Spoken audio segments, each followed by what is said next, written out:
Ladies and gentlemen, please stand as we welcome our distinguished speakers. USC Professor Pierrette Sotelo, USC Professor Dowell Myers, former United States Congresswoman Jane Harman, Gabriella Tessier from Univision, Ann Compton from ABC News, former United States Secretary of Commerce Carlos Gutierrez, President Vicente Fox, United States Senator Michael Bennet, United States Senator John McCain, Governor Arnold Schwarzenegger, and USC Price School of Public Policy Dean Jack Knott.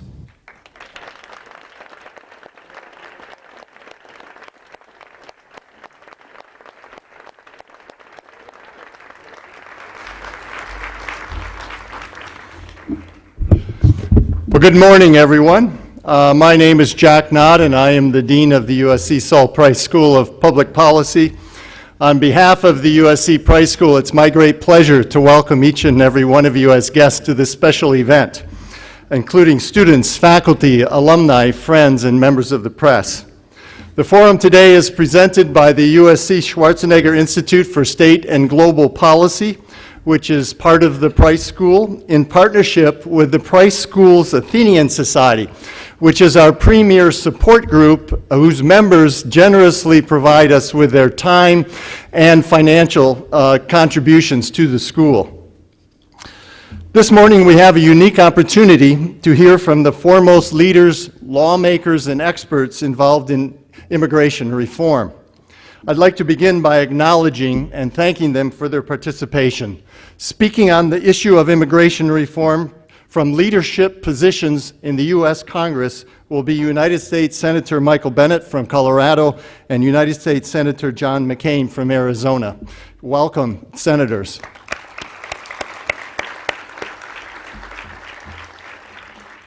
Addressing the importance of immigration to our national economy, we'll hear presentations from former U.S. Commerce Secretary Carlos Gutierrez, USC Price Professor Dowell Myers, and USC Dornsife College Professor Pierrette Sotelo. Please welcome the professors and Secretary of Commerce. And last, but certainly not least, our afternoon session features a conversation with former Mexico President Vicente Fox, who now heads Central Fox, a nonprofit center of research and education in Mexico. He also graciously serves as a member of the Board of Advisors of the USC Schwarzenegger Institute. Please welcome President Fox. I also want to thank and recognize our moderators for taking time out of their busy schedules to join us today. ABC News national correspondent Ann Compton, who will moderate our first two panels, and Univision News anchor Gabriella Tessier, who will moderate our conversation with Vicente Fox. Please welcome our moderators.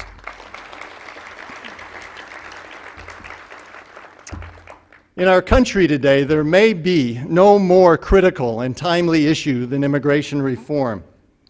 The impact of immigration is very real and far-reaching and touches the lives of people and families and communities everywhere.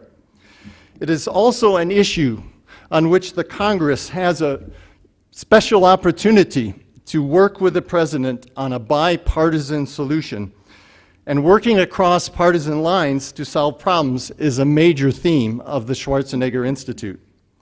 There is no better place suited to host this forum and this discussion on immigration reform than here at USC. Not only because Arnold Schwarzenegger probably is our most famous immigrant in the United States, but also because USC takes great pride in being home to more international students than any other American university. I should also point out that Saul Price, our school's namesake and founder of Price Club and Costco, came from an immigrant family from Minsk, Russia, that originally settled in New York City and then moved to San Diego, California. In addition, immigration is a signature issue, an area of expertise for the USC Price School of Public Policy and USC. Through our research education, and outreach, we seek to improve the quality of lives for people and their communities by addressing the most urgent and complex issues, such as immigration. With events like this, we have the opportunity to learn from leaders in the academic field and from prominent policymakers. Our goal is to foster dialogue, which hopefully will contribute to better understanding and permanent solutions. Indeed, we are very proud to bring together such a distinguished panel of speakers, and we are very excited that all of you can take part and join us in this discussion. So at this time, it is my great honor to introduce our next speaker, Governor Arnold Schwarzenegger. Governor Schwarzenegger is the founder and chair of the USC Schwarzenegger Institute. What you may not know is he is also the John Downey Professor of State and Global Policy at USC, which is actually relevant to today's event. Governor John Downey was a co-founder of USC in the 1980s, and he was also the 7th governor of California. He was the only other immigrant governor besides Governor Schwarzenegger to serve in that position. And I should add also that Governor Schwarzenegger has his own agenda with immigration reform, and that is to include a plank that says that immigrants get to serve as president. Please join me in welcoming our country's most well-known immigrant, celebrated actor, and former governor of California, Governor Arnold Schwarzenegger.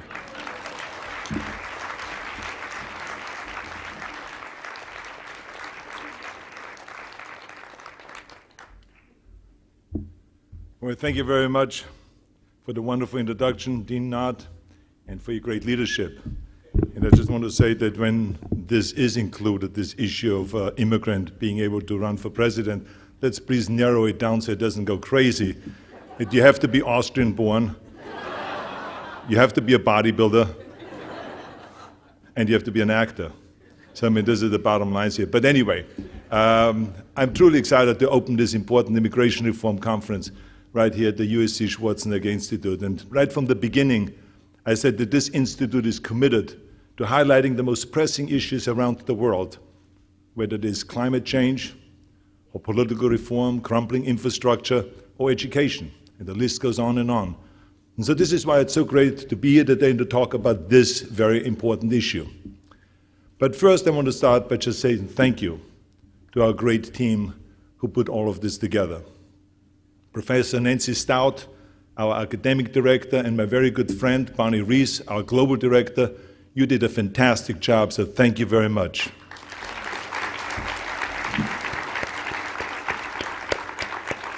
I also want to say thank you to our volunteers. This is a great thing about this university. Every time we have an event or any kind of a lecture, or like this here today, where we meet, talk, someone has to organize them. There's a lot of volunteers that come together. Everyone jumps into action and works together. So we want to say thank you to those volunteers. I also want to say thank you to our panelists and speakers. Senator McCain, you have been the champion for many years for comprehensive immigration reform, and I appreciate your courage. And I also appreciate so much your friendship. Every time I've asked you to help me, if it was when I ran for governor, when I was governor, or now, you always have been there for me. So thank you very much for your great friendship. Then Senator Bennett, I'm proud to have you here. You've shown a tremendous ability to work across the aisles and to find solutions. So thank you very much. Thank you also to my very good friend, President Vicente Fox. You have been very outspoken about immigration. And so we are really looking forward to hear your view on this issue. And also thank you for being such a great partner and friend when I was governor of the state of California. Thank you very much. A big thank you also to Secretary Carlos Gutierrez and USC professors Dal Myers and Barrett Sotelo.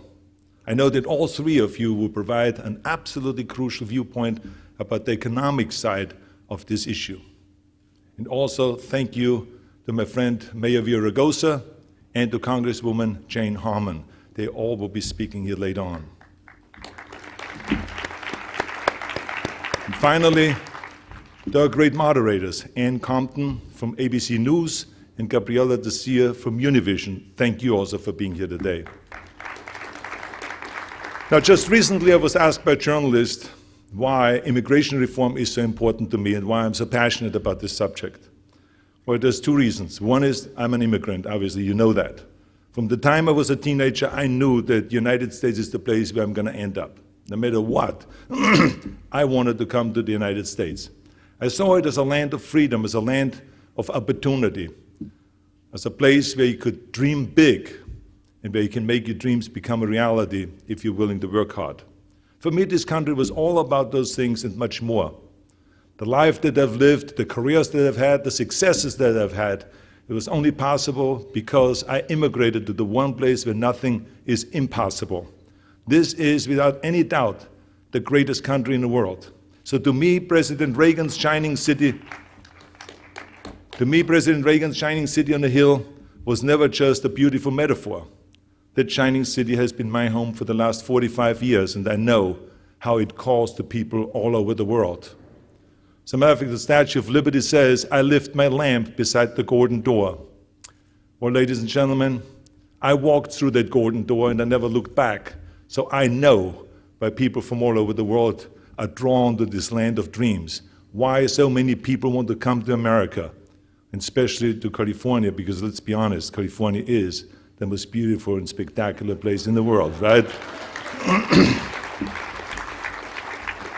And the second reason why I'm so passionate about immigration reform is because as governor of this great state, it was impossible to avoid the reality of our broken immigration system and the impact of illegal immigration.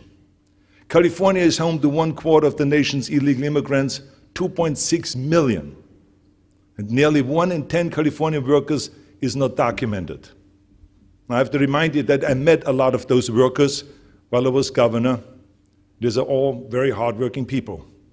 And they have a dream. They want to make their dream become a reality. But no matter what your ideology is or what your party is that you belong to or where you come from, one thing we know for sure, that we have a major problem in our hands here. And it has to be solved. And you know something? That we knew that it wasn't just an issue about illegal immigration. It was also something that we saw, which was the drugs and the guns that went back and forth to fed the endless cycle of cartel violence.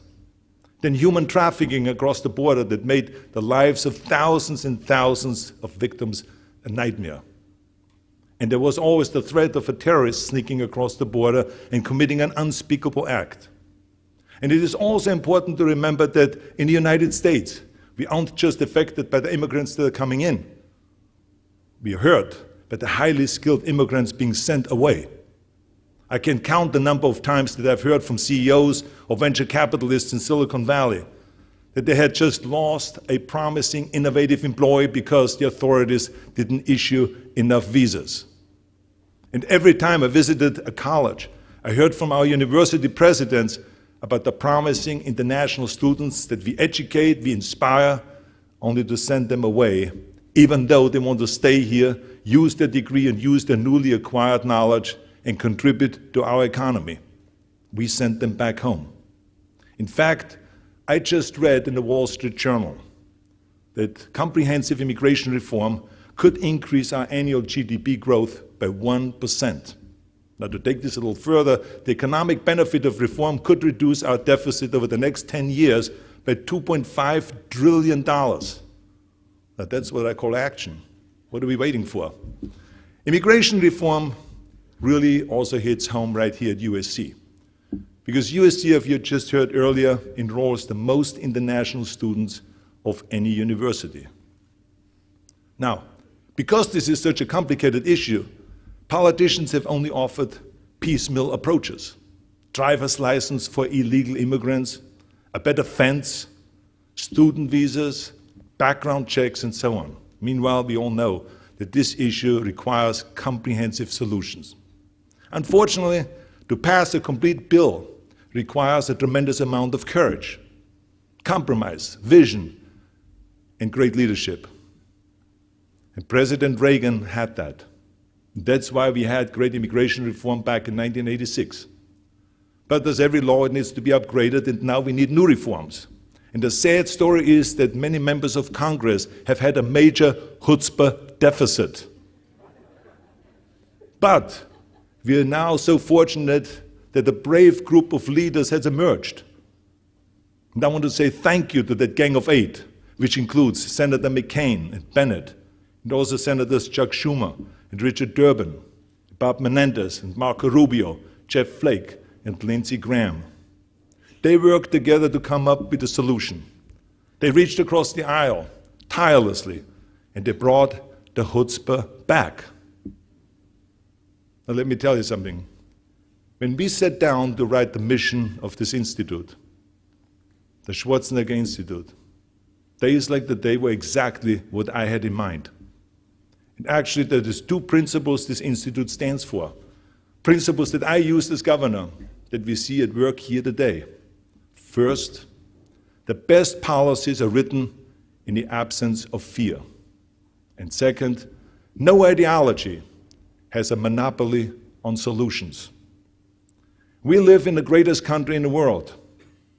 When we are at our best, when we work together, and when we work without fear, nothing can stop us. So that's why I know we will solve this issue.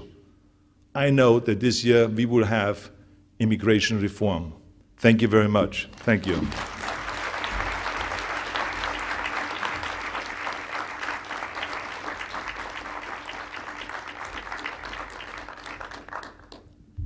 Thank you. Good morning. My name is Bonnie Reese, and I'm the Global Director of the USC Schwarzenegger Institute.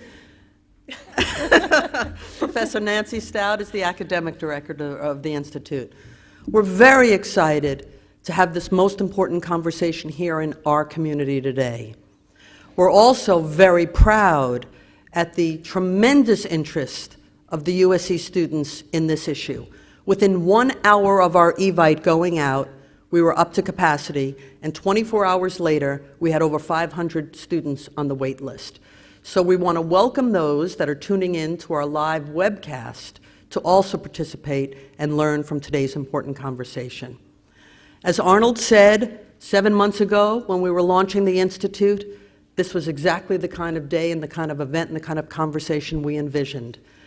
The mission of the Institute is to support post-partisanship because we know that our nation is at its best when our leaders are willing to work together and put what's best for the people over what's best for their particular political party.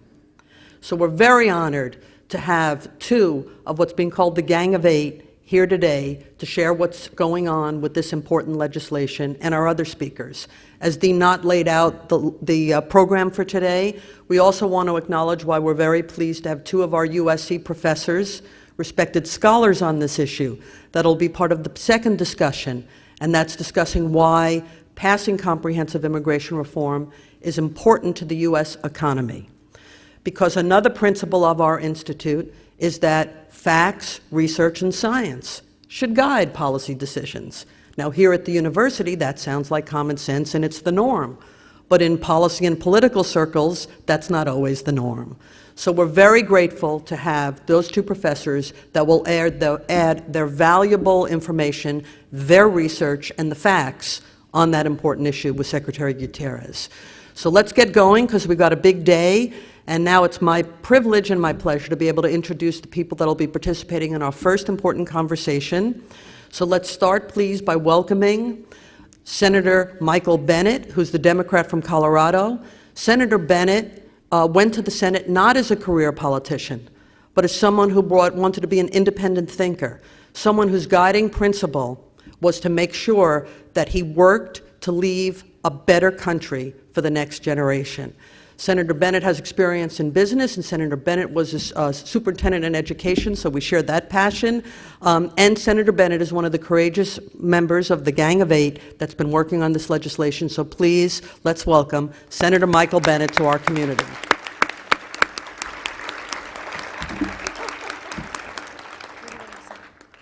Next, we'd like to welcome Senator John McCain.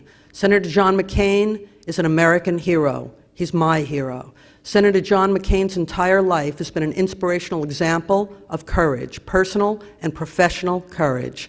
Senator John McCain is also one of the leaders that exemplifies working across the aisle for the benefit of what's best for the people. We're very lucky to have this leader serving in the United States Senate, and we're very lucky to have him here with us today. Please welcome Senator John McCain. In the middle or right here? Middle? No, there. Thank you. And to moderate this conversation, we're extremely lucky to have another person who's a big heroine of mine, and that's Ann Compton. Ann Compton is the national correspondent for ABC.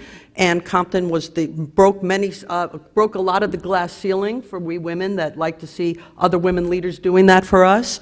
After Watergate, she was the first woman to get a full-time network news position.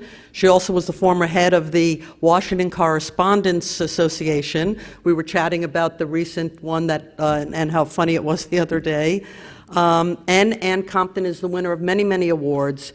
So please welcome Ann Compton to lead this important conversation. Ann.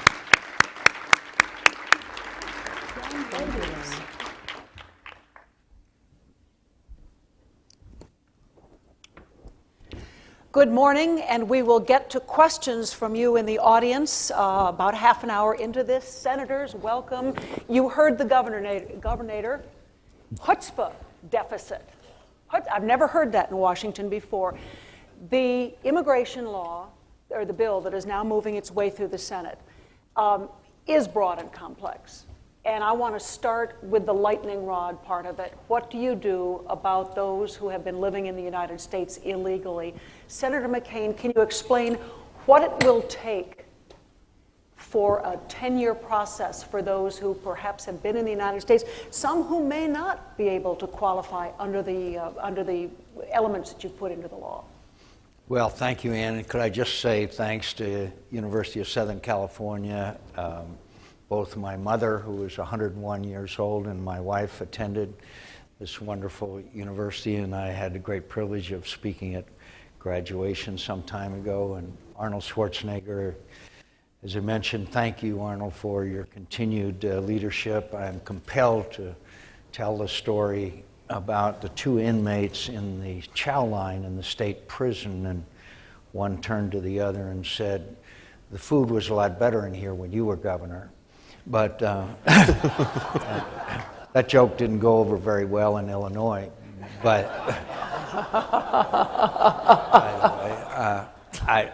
and also I'd like to say that what a pleasure it's been working with Michael Bennett, a person who I think represents the state of Colorado with distinction. And I have to be nice to him because the water for our state comes from, which California has stolen. And I also want to say that this issue, I believe the time has come.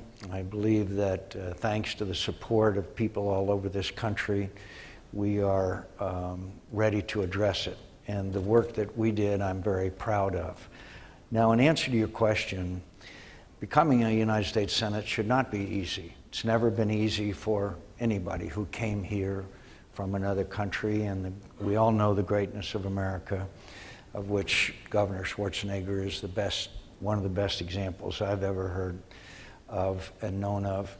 That we are going to require that someone who has, first of all, the 11 million people in this country that have come before December 31st, 2011, will be granted permanent legal status. They have to take a background check, they have to pay taxes, they have to pay a fee, they have to go, and it's a tough road. And then 5 years later, there has to be a proving that they have been, proof that they have shown that they are contributing citizens, they have to have been employed, and again, good citizens. And then after 10 years, then they are prepared then to have green card status, and then we can move forward to citizenship. It's not an easy path.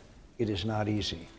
But one of the keys to it in American public opinion is that they have to get in line behind others who came to this country legally or awaited their green card legally. That's just Do they have to go back to a the matter home of fairness. country? No, oh, absolutely not. I can't imagine how you transport 11 million people back. They just have to be good citizens. They have to work. They have to contribute to our society.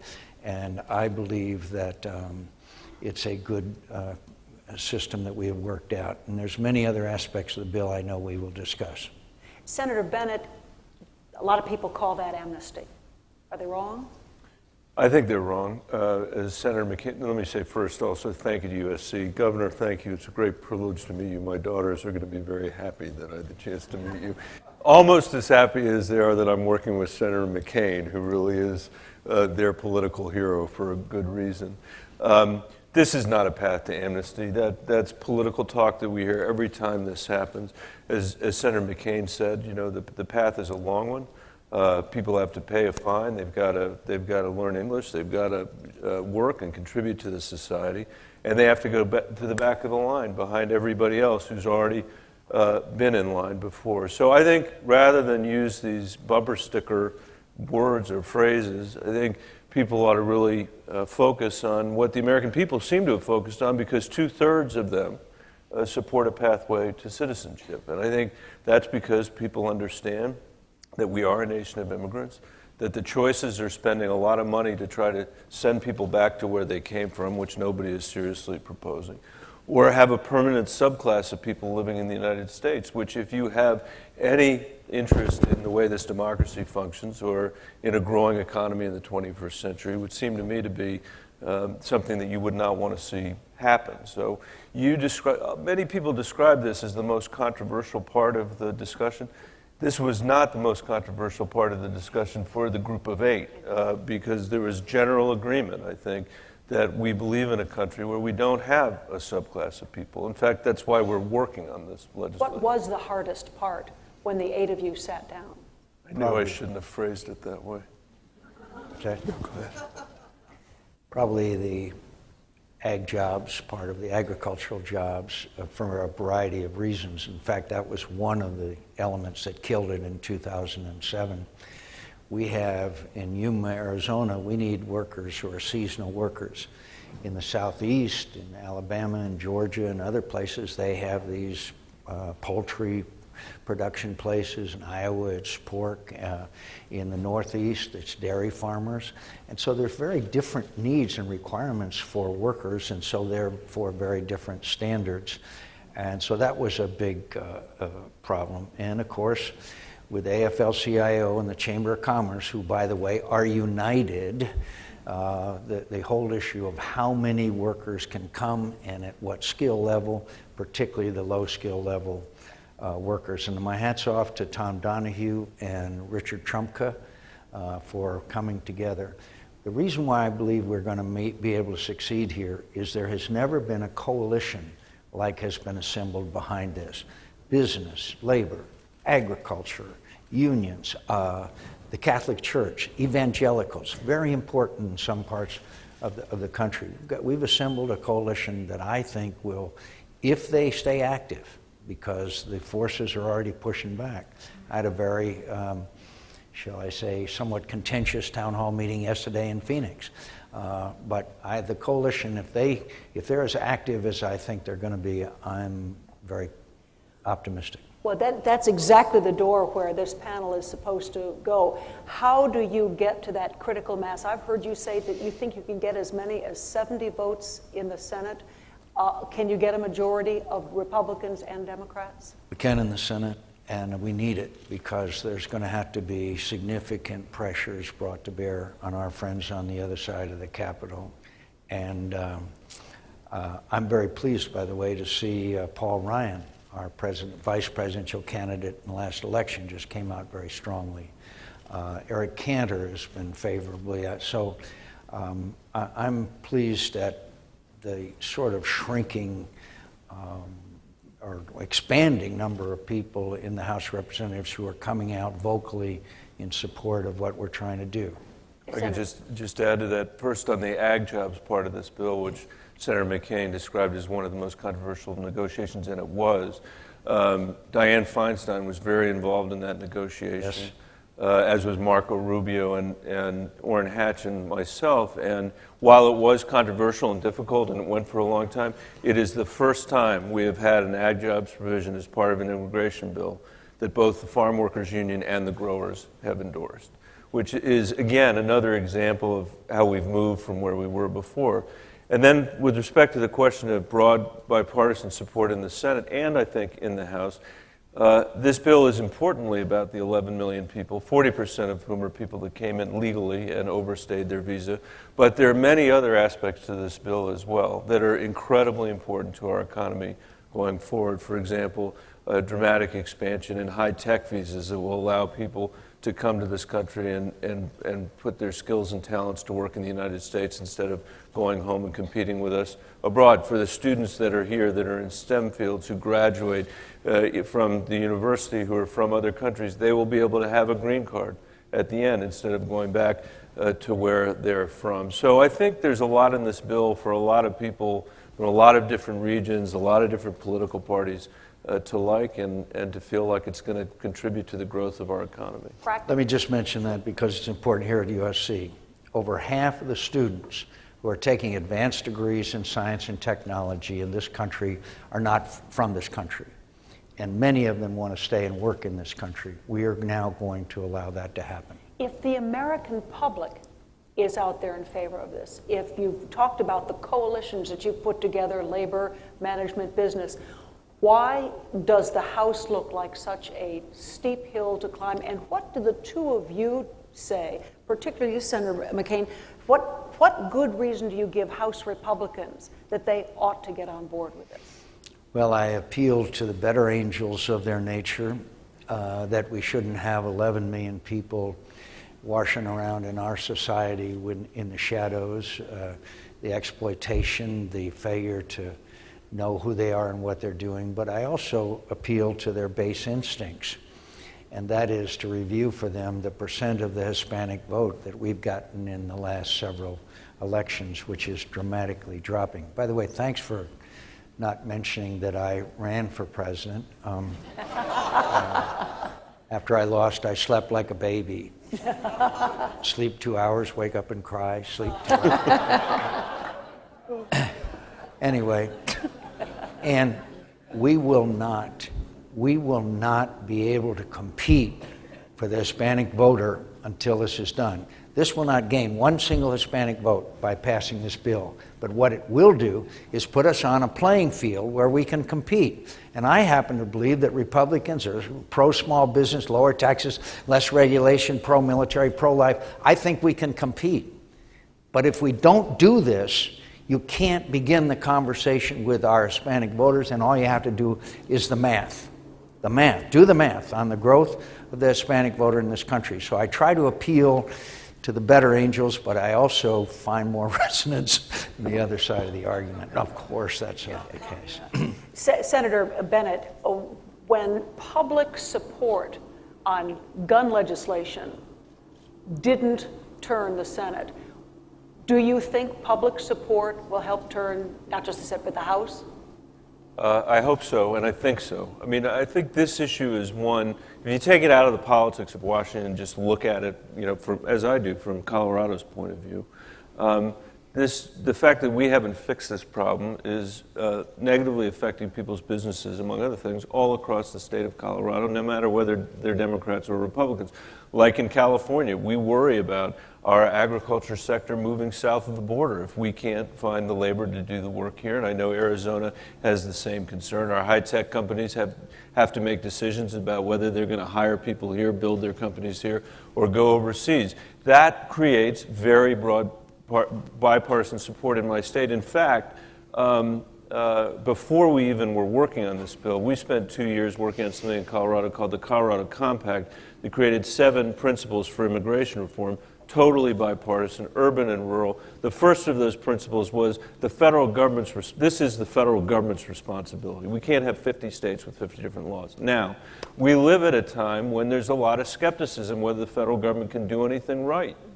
And having been there for 4 years, I can assure you that skepticism is well placed. And on so many issues, not just this issue. I flew from Colorado to New York last week, and we flew 2 360-degree circles around western Pennsylvania. The pilot came on and said, the weather in New York is fine, this is political.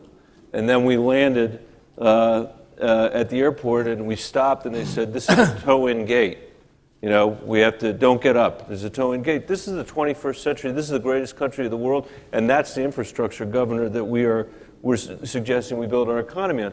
So what I would argue is on this issue, finally the Senate is operating the way the Senate was supposed to operate, the expectation that people have. And John McCain's leadership on this has been, we couldn't have done it without him.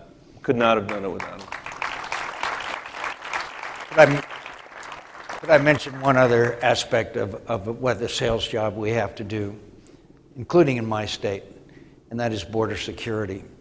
My friends, I love Ronald Reagan as much as anybody, but in 1986, when we gave amnesty to 3 million people, we said we would secure the borders. We didn't. We're now dealing with 11 million. I got to assure the people of Arizona that it's not going to be a third wave, and that is with border security. And I believe with the kind of technology that was developed, especially in Iraq, of surveillance capabilities, with drones and sensors, that we can have a 90% effective control of our border. But there's also the other part of this equation, as Michael mentioned, that 40% of the people who are in this country illegally overstayed their visas.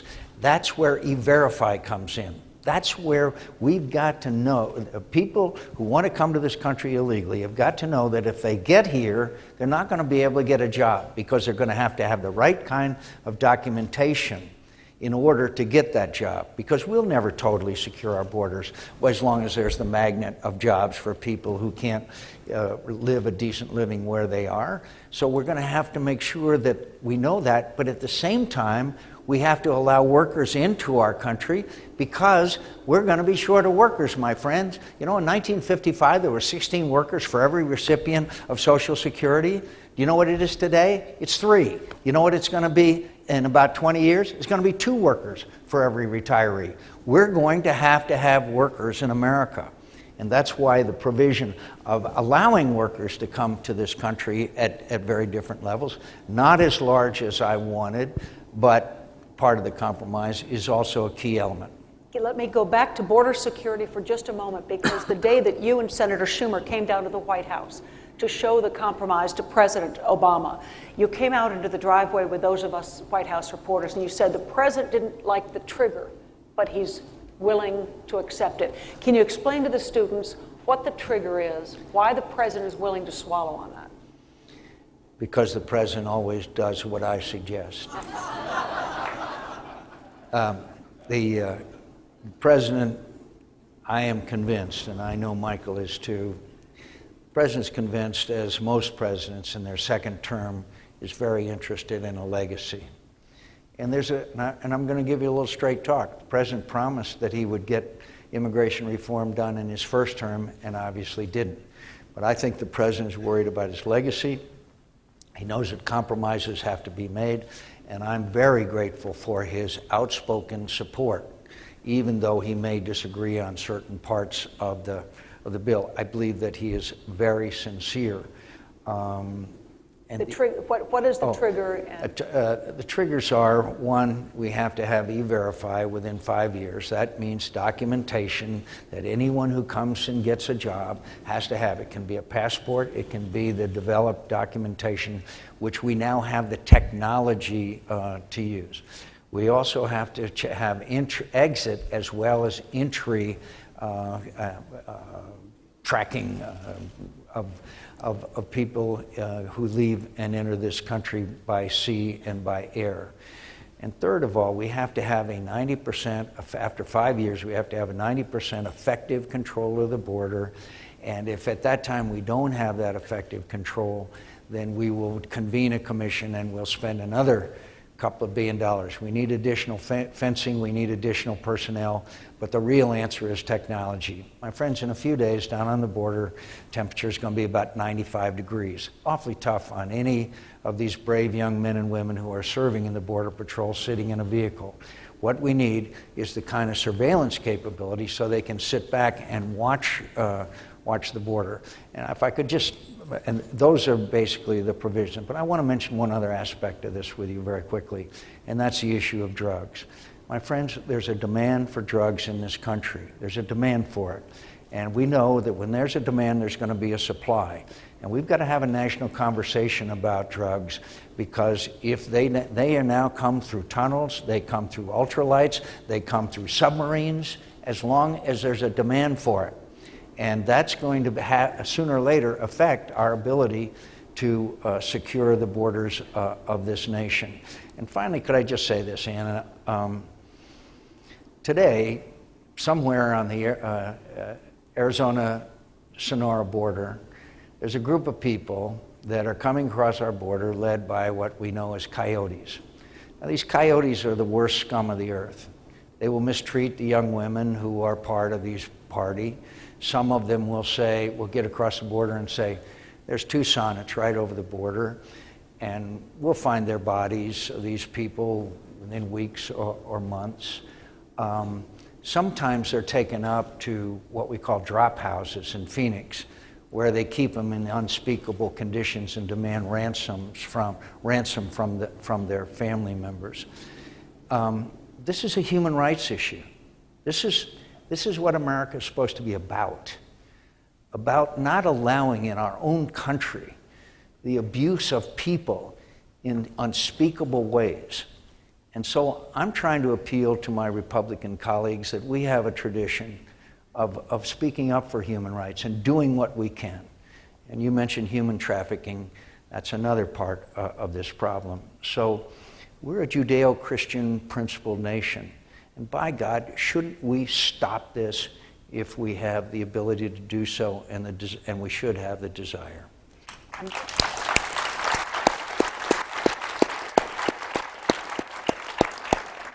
I'm going to begin to invite students to come forward. There are 2 microphones for questions, and while some of them are coming up, Senator Bennett, I wanted to ask you something. The idea of letting students who are here on student visas remain in the United States, how do you explain to USC students that that's not eventually taking jobs away from the Americans who are being educated here as well? I think that if you look at the data, and there are many people who say that we shouldn't be doing this bill because it will take away from American jobs. I think if you look at the data, you see that is not true. That a huge percentage of companies that have been started in this country, 40% of the Fortune 500 companies, a huge number of companies right here in Silicon Valley have been started by immigrants. They've been started by Americans as well. We need it all, because those companies then create jobs for American citizens. And I think what we will find is that we have a growing economy here, and people are not in competition with each other. But since you asked that question, though, I have to say, as a former school superintendent, we have to do a much better job of preparing our own students for the 21st century. We are falling down on that job, and even if we bring in people with advanced degrees from other countries, we will never replace the talent that we need to create right here at home, and we shouldn't use an excuse not to do it. We have to do both. And there's requirements in the bill to advertise the job for a period of time in a variety of ways. That first, the job is offered to an American citizen. There really has to be proof that no American citizen would take that job. And I'd also like to talk about, for just a second, about the low-skilled workers. We all know that wave after wave of immigrants who have come to this country have grabbed the bottom rung and then moved up. There are jobs, particularly in agriculture, but in other sectors, that Americans won't do. But first we have to advertise the job for Americans and then prove that Americans won't take it, and then we can go through these various programs that we have laid out. I want to invite students to come up and ask questions. Please identify yourself, and we'll try to get through as many as we can. Good morning. Good morning. Thank you, Senator McCain, Senator Bennett, for taking my question. My name is Liliana Chavez, and I just want to know, I'm very curious, in light of the recent bombings in Boston and some of the things that have taken, incidents that have taken national stage, national precedence, how do you believe the question of terror, the question of national security is going to impact the national dialogue on immigration and your ability to make progress on immigration reform? Good question. Who would like to take that? To the expert. I didn't understand. Go ahead. I think that look, we always have to be concerned about this issue, and we need to make sure that our borders are secure, and we need to know who's in this country. And my view is the current lawless state of our immigration system does not do that job well. And having a system in place where you've got exit and entry visa for the first time, where you've got E-Verify, as Senator McCain mentioned, where you have the resources in place at the border that Senator McCain and Senator Flake reasonably insisted upon in this negotiation, that we are in a safer place than we would be with the status quo. I think and I don't mean to say I take any of this lightly. We should not take anything that happened in Boston or anywhere else lightly. But it shouldn't be an excuse for not doing something to fix the broken immigration system that we have. And we'd be glad.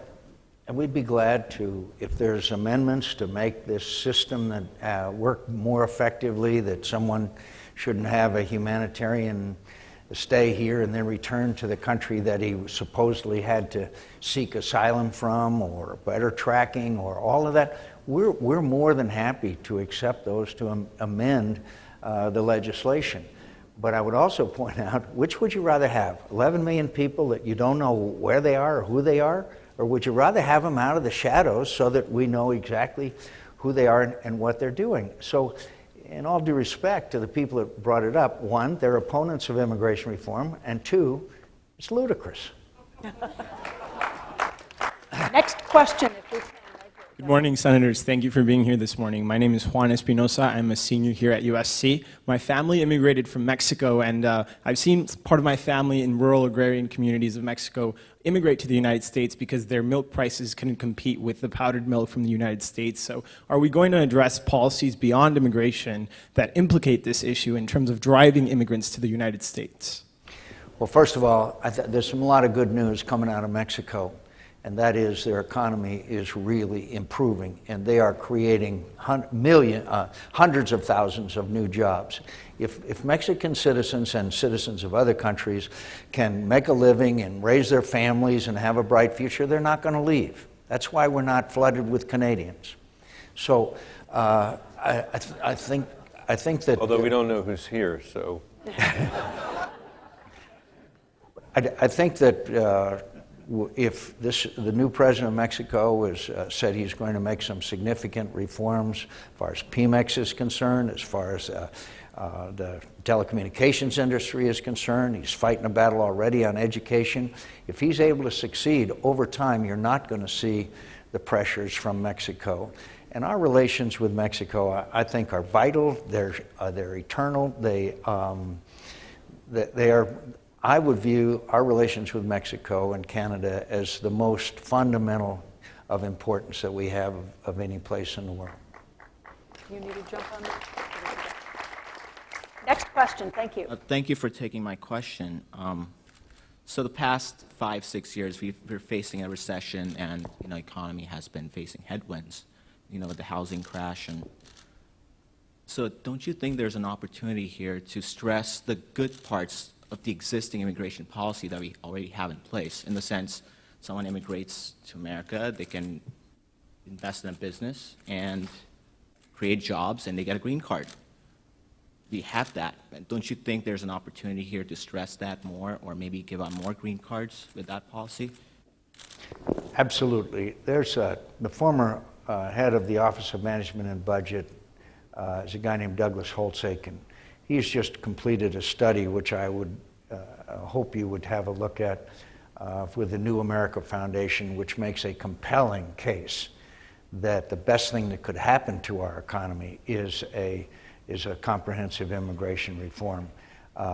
And it's very clear. I mentioned about the workers issue and our aging population, but I have no doubt whatsoever that the talent that we're now forcing to leave this country or not bringing out of the shadows would have a dynamic impact on our economy. Just 2 points on that. One, the study that Senator McCain, or may have been a different one, the Center for American Progress, They said that this would add $865 billion to our economic, to our GDP over the next 10 years. It would add tens of millions of dollars in tax revenue because people that are not now paying taxes or not their full boat would be paying taxes. And it would raise the salaries of people all over the United States because we'd have 11 million people out of the shadows. That's good for the country, it's good for the economy, it's good for families. The second point that John just made is so important. I was in Hyderabad, India, a couple years ago at a software company. It was Indian-owned, and on the wall was a sign or a clock, and under that clock it said East Hartford, Connecticut. And I said, why does that say East Hartford, Connecticut?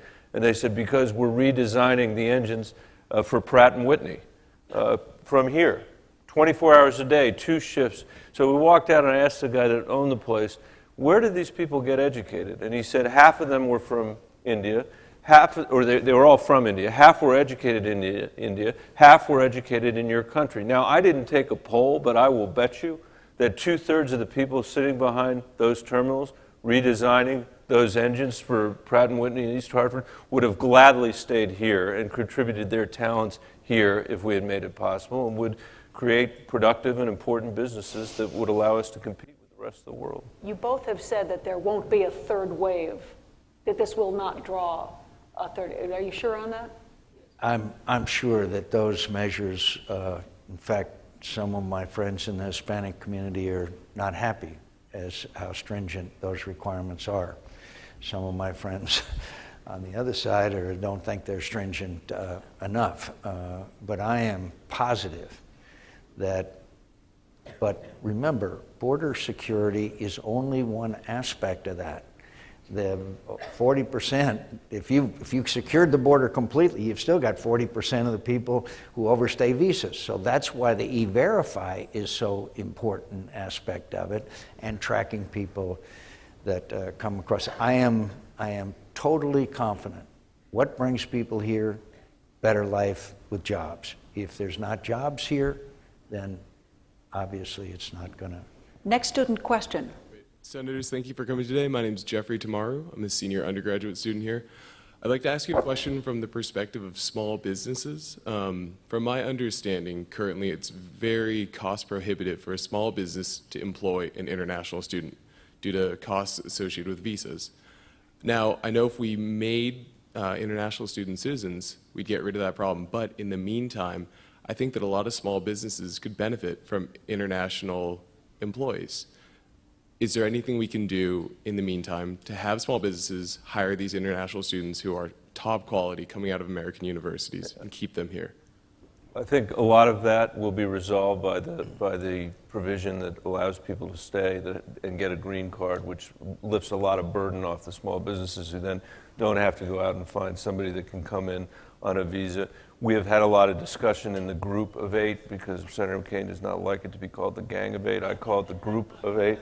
El Grupo de Ocho is that we believe that we need to simplify and make better the visa system in this country in a whole host of ways. That's another important thing. And then finally, as Senator McCain mentioned, E-Verify, I think, is going to lift a huge burden off small businesses in this country because they have been expected to be, in effect, the immigration police, instead of worrying about running their business and having the talent that they need to grow it. And I think this law would allow them to be able to do it much more effectively. And let me remind you that 11 million people are going to come out of the shadows. They're going to have a permanent legal status. They're not going to have to stand on a street corner and wait for somebody to come by and pick them up and hire them for the day.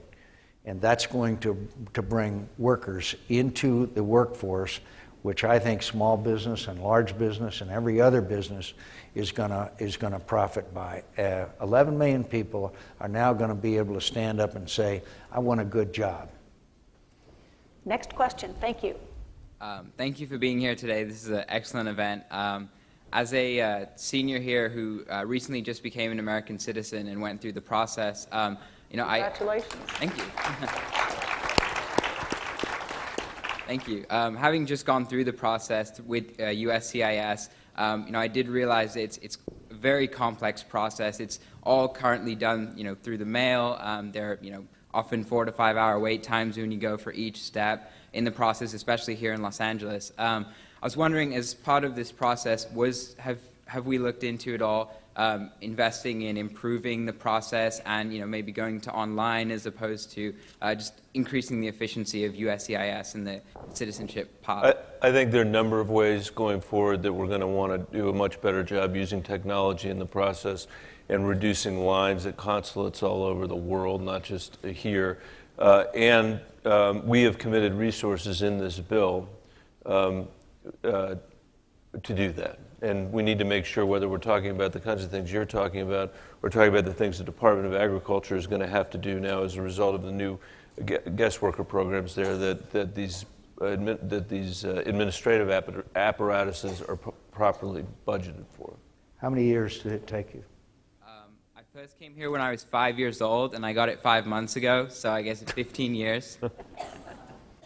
We're looking to improve that. This is one of the big problems that we have, is this enormous backlog. Yeah. And the only way we're going to unstick this backlog is through technology. We're still doing things, as you would agree, that are done on paper that's crazy, that we've not updated and upgraded the procedures that we use. And I want to tell you of our commitment to reducing that backlog so people don't have to wait as long as you did, but it is a huge problem, and we are mandating that they fix it. Now, we've mandated a lot of things that bureaucracies have not. It's like kicking a 1,000-pound sponge, as you know, but it is a very big problem, and congratulations. Thank you for raising that. We'll see how many more questions we can get in from students. Yes, please. Thank you for coming, Senators. I'm a student here at USC from Mexico City, and I was wondering, is a gun control bill and immigration bill too much to ask of Congress right now? And my question is, are these two pieces of legislation that can ultimately complement each other, given the issue that, of guns flowing across the border and falling in the hands of cartels and, killing thousands of Mexicans and, in the case of Border Agent Brian Terry, one American, which was the event that kind of harnessed all of the media attention here in the States? I don't think Americans or members of Congress necessarily connect the two issues. I think that if we fail in succeeding, I think we will sink even lower in the favorability of the American people. Recently there was a poll done, just favorability of all different things in our lives, and members of Congress ranked just below a colonoscopy. So you can see we've got a ways to go. I landed at Sky Harbor Airport, came back from Washington the other day. A guy ran up to me and said, he said, anybody ever tell you look a lot like Senator John McCain? I said, yeah, and he said, doesn't it sometimes just make you mad as hell? So please know that we are convinced, and one of the reasons why we worked so many hours, if we can get this done, maybe we can unstick the Congress of the United States, particularly in the area of the grand bargain, which we're going to have, and I think that a lot of our colleagues are looking to us to work on that. Next question. Good morning. Good morning. Hi, I'm Logan Burkhead. I am a freshman at USC, and first of all, I wanted to say thank you guys for coming. I can't tell you how much it means to us getting to see you in person and hear from you. My question is, considering that one of the aspects of the bill is to avoid creating a subclass of people in America, how are you going to avoid this, considering some of the provisions like favoring natural-born citizens over immigrants in the job market and essentially the 10-year status of limbo as regards to their citizenship?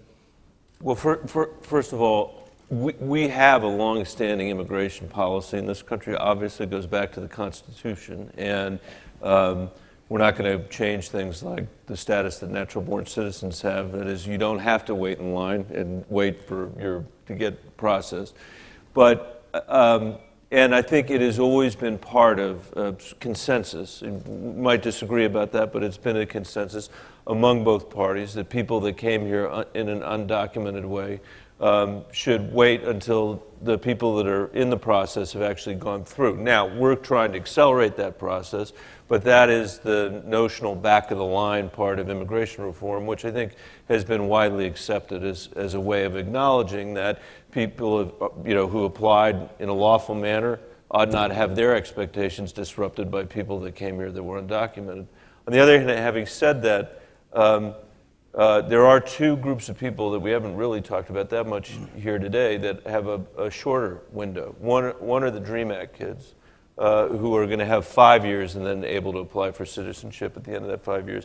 And the other is for agriculture workers in this country. The last point is, I do not think calling this 10 years a period of limbo is probably an accurate description. I think that's what we have today. And what we will have as a result of this is people working at jobs without fear of deportation, paying their taxes, and demonstrating their commitment to being good citizens in this country before they're eligible for their green card. I think that's acceptable. We've got time for, I think I can squeeze 2 more questions in here, if that's okay with you, gentlemen. Yes, sir, please step up. Good morning, Senators. Thank you again for coming and speaking with us. We're all very excited. My name is Vikan Antunian, and I'm a senior here at USC majoring in international relations. And my question is, do you think that these 11 million people coming out of the shadows, do we have a supply, or essentially, do we have a demand for all of these people emerging from these shadows? Do you think that they'll be limited to low-skilled labor jobs as a result of this bill? I don't know definitively. I know that historically people who've come to this country, and I'm very careful how I phrase it, have a tendency to work very hard. They have a tendency to appreciate the wonders and magnificence of the greatest nation in the world. I think that there are varying degrees of education that these 11 million have. Some of them have been working for 30 or 40 years and been held jobs for a very long period of time. My sense is that they will, as we need more workers, as I told you about the retirees and the baby boomers retiring, it's my sense that they will fill jobs, particularly where small business is concerned, and receive a better education. And I believe that initially some of the low-skill works will be done, but there's also a lot of very, very smart, intelligent, hardworking people in that 11 million that it'll fill in the vacancies that exist all the way up and down the ladder. And I would just add to that it's important when you're having these conversations to always remember compared to what, and compared to today, the fact that we've got 11 million people that are in the shadows in this country is not good for American workers. It's not good for American workers' wages, because it definitionally depresses wages if you have people that are working for cash under the table, outside of the law. And this would help us cure that problem, which I think will be good not just for them, but for the American workers as well. One final question. I apologize to the rest of you in line. One final question. Yes, thank you. Hi, good morning, Senators. My name is David Cortez, and moving forward with this immigration reform bill, what approaches will be taken to cope with the 11 million immigrants that are in this country, but in terms of the small population that might not feel safe enough to step forward and come out of the darkness of being undocumented, what incentives or what approach will be taken to make it a safe environment for these people to come out without the fear of being deported throughout the process when it comes down to not qualifying or being disqualified halfway through the process? How is that going to be worked with? We have some provisions in the legislation, I can't remember exactly what it's called, but integration, I think, may be the name of it, that's based in part on what they've been doing in towns like Greeley, Colorado, in my home state, where we have a lot of refugees as well as immigrants, to make sure that people understand their legal rights and opportunities. And we will be funding that, and there'll be grants for local communities to be able to do that work that I think will be important for people to understand. In the end, of course, it's going to be their choice, but we want to make sure people understand the pathway that's available to them. And remember, we will force no one to embark on the path to citizenship unless they choose to. But they will have a legal status in this country, and I think that's important, very important part of it. Gentlemen, I'm sorry that we have come to the end of this, but I want to ask very quickly, Senator Bennett, Senate's going to act by sometime in June? Yep. What should students at USC, or could students at USC do to add their voices? Well, just to add to what Senator McCain said earlier, I think for advocates of this reform, the single most important thing we can do right now is get as big a vote in the Senate in June. And I think you all should be engaged in this. You should let your voices be heard. Make sure your members of the Senate and the members of the House of Representatives, both here, and if some of you are from other states, hear that this is important to you. I really worry that if we don't get this done now, it's going to be a very long time before we get this done, and we can add this at that point to one more self-inflicted wound that's holding American businesses and workers back from being able to generate the economic activity we need in the 21st century. This is the moment to get this done. Last word to Senator McCain. And every year for the last 12 years, Lindsey Graham and Joe Lieberman and I have gone to Baghdad or Kabul for the 4th of July. In 2006, General David Petraeus, we were in Baghdad, and he asked us to speak at a ceremony on the 4th of July of a re-enlistment ceremony and a citizenship ceremony. There was about 250 men and women of all services that had re-enlisted to stay and fight there, and obviously that was very impressive. Then there was a group of some 90 people who were green card holders who had joined the military in order to have an accelerated path to citizenship. And I'm sure many of you are familiar with that program if people join the military. In the front row, there was 6 chairs with empty chairs with boots on them. All 6 of those individuals had been killed the previous 48 hours. I was deeply moved by the sacrifice that people are willing to make to become citizens of this nation. And I think we should be grateful, eternally grateful, that we've had so many people who have sacrificed their lives, who have come to this country for a better life and served their country and made the ultimate sacrifice. That's what this is all about. Senator John McCain, Republican of Arizona, Senator Michael Bennet, Democrat of Colorado. Thank you, Senator.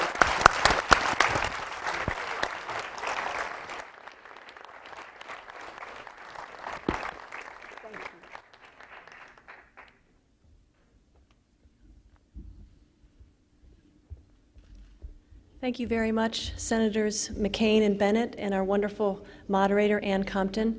Senators McCain and Bennett are leaving us now, so I'd like to ask us to applaud our commentators one more time.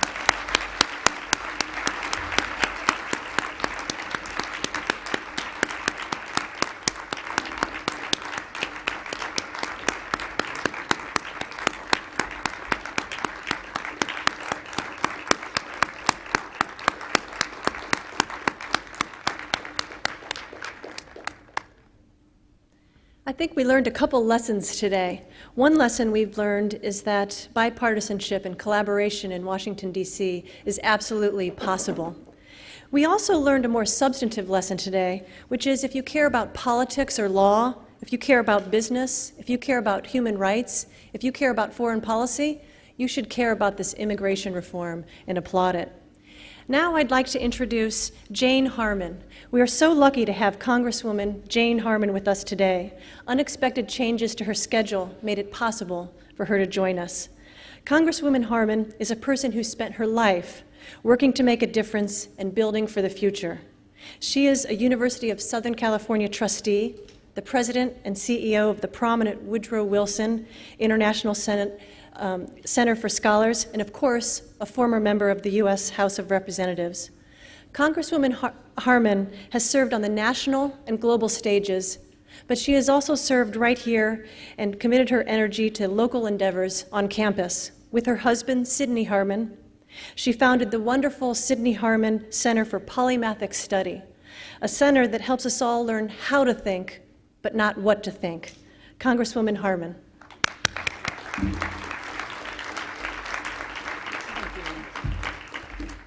Thank you, Ann. Hello, everybody.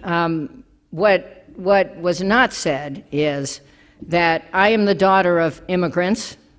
I am a USC mom. My son was in the class of 2006 when John McCain spoke so movingly of leadership, as he did again today, and that, like Arnold Schwarzenegger, I'm a recovering politician. That's a good thing to be. It's not a 12-step program, and I think we've both stayed pretty active and maybe can do even more good on a bipartisan basis than we could when we had elected offices. Let me just say a few things about this subject and introduce the next panel. First of all, as someone who served in the House of Representatives for 17 years, that's 119 dog years, I saw up close and personal how hard it is to pass immigration reform. I was there in 2007 when, sadly, even with the support of the then President of the United States, George Bush, and a bipartisan coalition in the House and Senate, we couldn't pass it. This time, I think the stars and the moon may align. The stars, of course, are good policy. The moon is good politics. Now, good politics may not be so attractive to some of you, but if the bill passes, hey, I'll take it.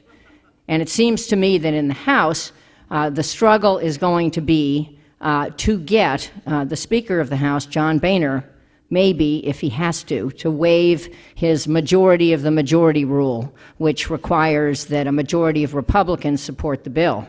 I think they may do that in the Senate. I think that will be a huge leap in the House. But just maybe, most of the Democrats and some Republicans will pass the Senate bill or something close to it, and we will finally have comprehensive immigration reform. Just one thing to add. I grew up in LA. I'm a public school kid, and I went to the Democratic Convention here in 1960 and saw John Kennedy nominated for president. I was there in the Coliseum, yes, the very same Coliseum, when he gave his acceptance speech. And 32 years later, I ran for the United States House, the first elected office I sought since junior high school treasurer, which I lost. But my father, who emigrated from Nazi Germany in the early 30s, told me that growing up behind the small store, he hoped to escape to France. He never imagined he'd make it to the United States, become a successful medical doctor in Los Angeles, and have two children, one of whom is a successful medical doctor and the other of whom, at the time, served in the United States Congress. It's a powerful dream which I hope many more people in this country will be able to live. So, in this panel includes two academics and a friend of mine. The friend of mine is Carlos Gutierrez, who left Cuba when he was 6.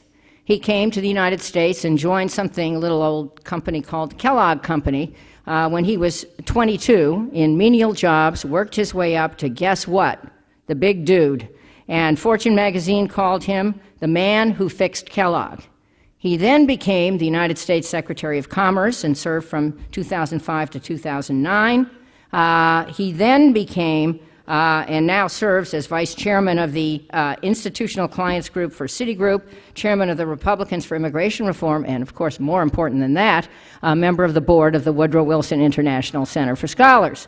Our two professors are Professor Pierrette Handanu Sotelo, who is in the Department of Sociology here at USC. She has long studied Latino immigrant communities, writing the important book Domestica, Immigrant Workers Cleaning and Caring in the Shadow of Affluence.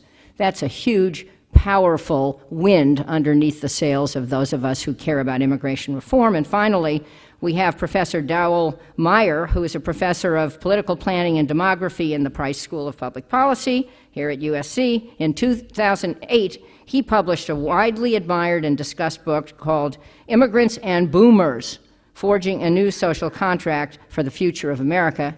Obviously, so many immigrants are boomers, and they are the powerhouse group that has led to California's economic recovery. And so I think it's very important that this panel talk to us now. The moderator, whose name I don't have on this sheet, will introduce herself because it's Ann Compton again. Hey. Yeah, the lady in pink, a pioneer in every way. Thank you, USC, for understanding the importance of this issue. Thank you, Arnold, for understanding the importance of USC and bringing some of your stardust and magic right here in LA's finest university.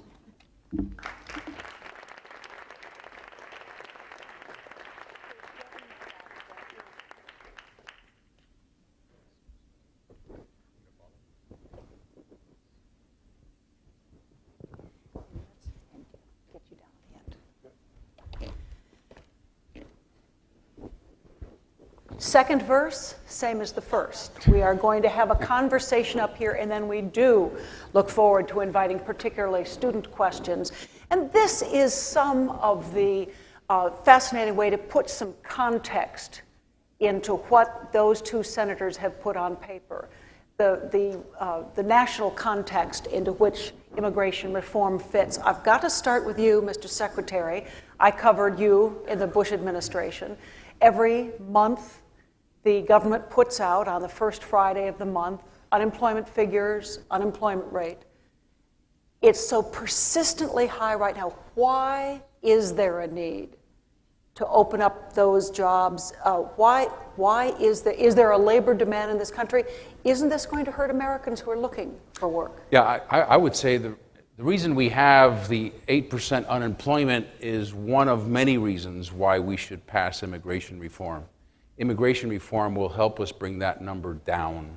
Why? I want to give you an example.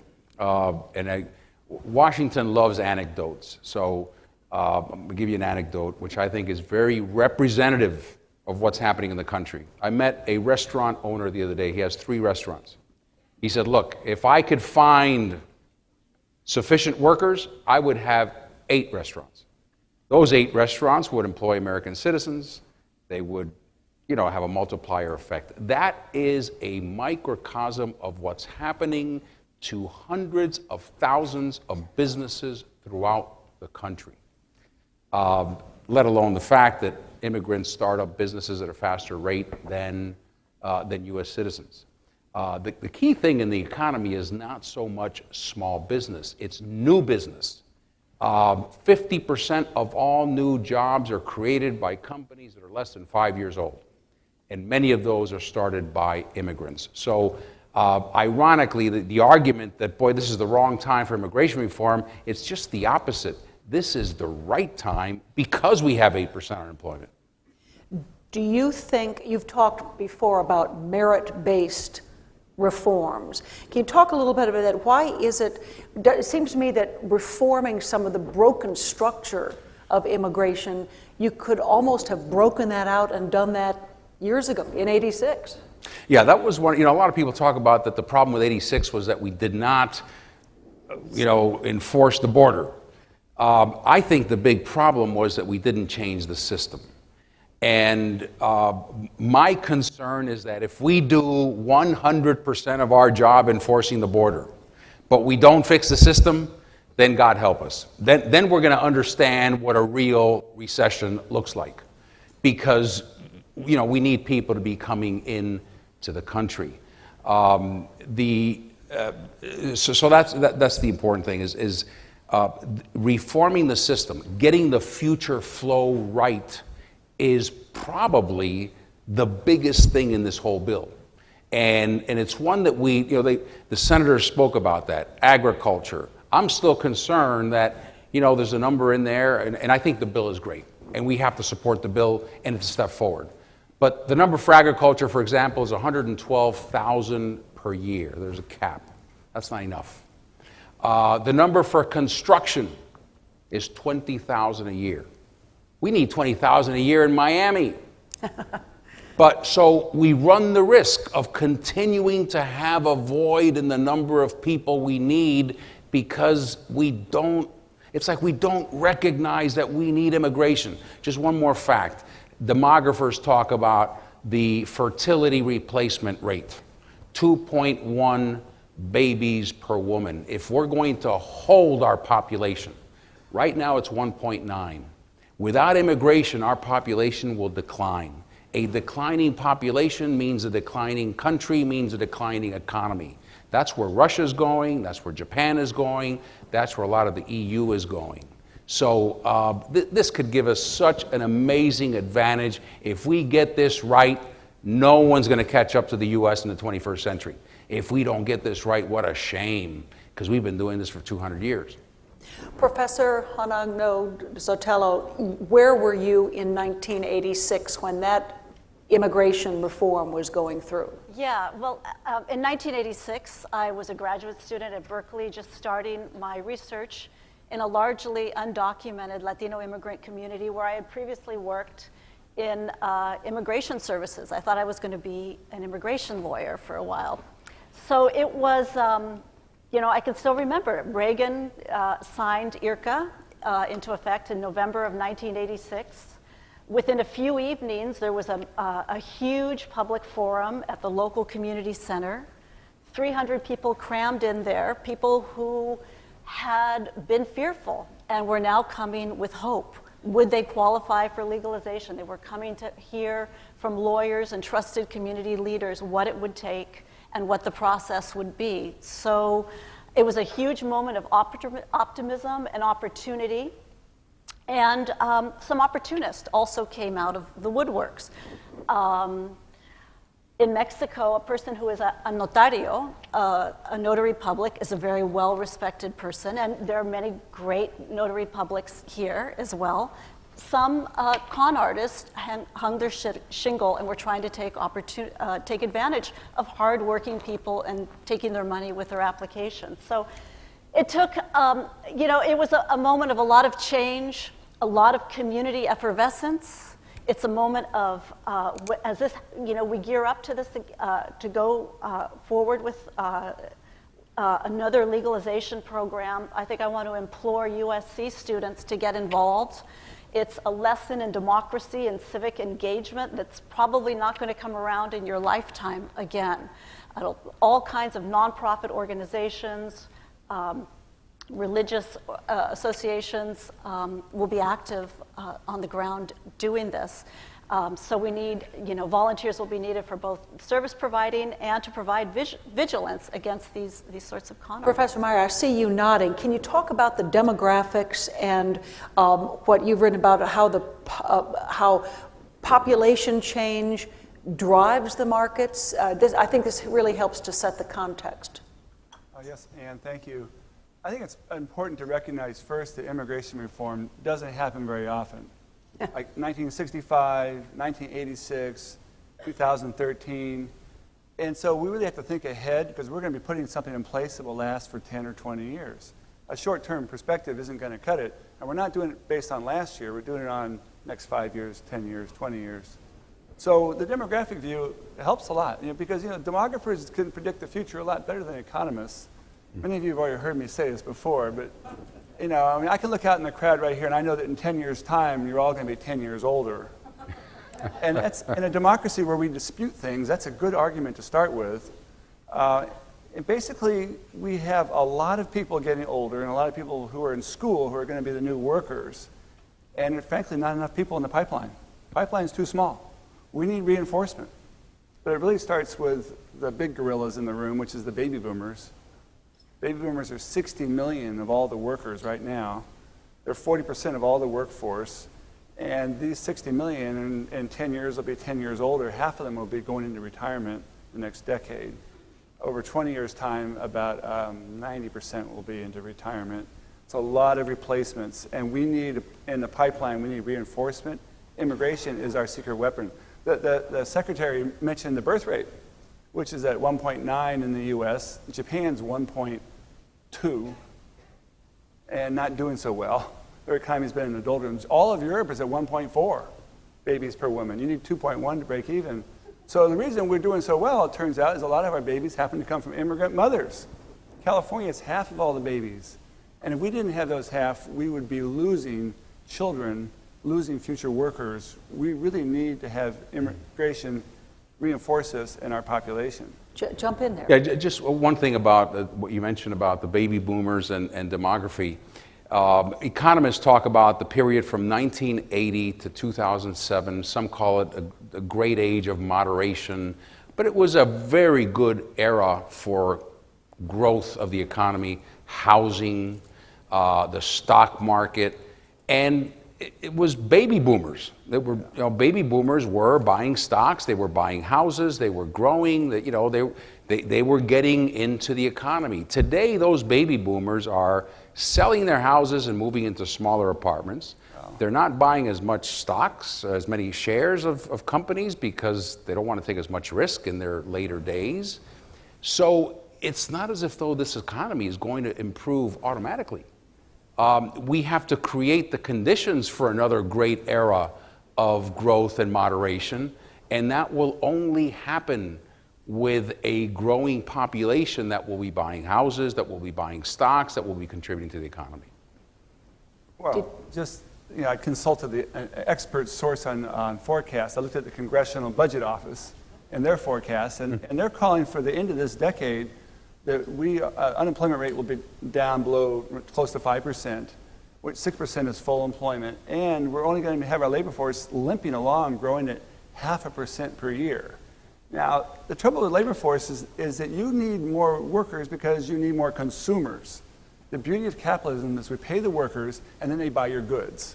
And so that snowball is not working, so it's slowing down because the boomers are moving out of the workforce. Just to that point, I'm sorry to interrupt. The economy grows two ways. Very simple formula. You grow the number of workers plus the productivity of those workers. If you are not growing the number of workers, it's very tough to have a sustained economic growth with productivity alone. So we need to increase our workforce. And that's another very basic reason why we need a robust immigration policy. Yeah, but I just wanted to add, again, tagging in on this, the years between 1980 and 2007 were also years of high immigration. That's what allowed for us to have this kind of economic dynamism. Immigrants are coming here to work hard, to sweat the shirt, as a gardener told me when I interviewed him. They're going to Los Angeles, Silicon Valley, all the most dynamic metropolitan areas in our country. Right. Can you talk about your research, because she has done one end of the scale. You call them the domestics and the gardeners. Explain that research and why it's particularly compelling for this particular immigration reform. Yeah, I'm happy to have that opportunity, because I think often we think we only need the highly skilled brain drain workers. We need the engineers and the computer scientists. Well, we do, but we also we have a complex economy, right? It's a complex society and economic system. The ports of Los Angeles don't work without truck drivers. The computer scientist who's going to write code and work on her project is not going to get to work if her nanny doesn't show up at 8 a.m. on time, is not going to be able to finish her project if her nanny can't stay late. Her colleague, the engineer, who may not have young children, might be worried about his own parents in Florida or Palm Springs, but because they have an elder care worker who is, 98% likelihood a Latina immigrant worker, So bringing these workers out of the shadows and into a status of registering, but they'd still have a lot of obligations to fill, to have to complete the road, even to applying for a green card. That's absolutely right. There's a huge paper chase. There's a tremendous documentation that they'll have to go forward and pursue. And, legal status, keeping people vulnerable and without legal rights doesn't help anyone. It doesn't help the economy. It doesn't help that worker. It doesn't help the abusive employers, even, I would argue. So having that legal status will allow for mobility for those workers, and importantly, for their children to have better opportunities. Mr. Secretary, let me ask you about that flip side. Every time President Obama has gone to talk to business executives, they tell him, we cannot find and cannot keep some of the high-skilled, especially in the engineering field, that those companies need. Certainly that is true in California, Silicon Valley. In what ways do you think this legislation makes a big difference in what, you've been a corporate CEO, what will this mean to middle and larger size corporations as well? It makes an important difference. I think we still need to go farther, but right now we have a cap of 65,000 H-1B visas. So this goes up to what, it goes up to about 110,000, 110, and it can go up as high as 180,000. But the 65,000, just to give you an idea, it's usually taken up in 3 days. So, you know, the demand is tremendous. And what we see on the high skill side is that there are R&D centers moving to Canada. Why? Because they can find workers in Canada. They can find high skilled workers. Why? Because Canada has a 21st century immigration system. 25% of Canada's immigrants are skills-based. 42% of Australia's are skills-based.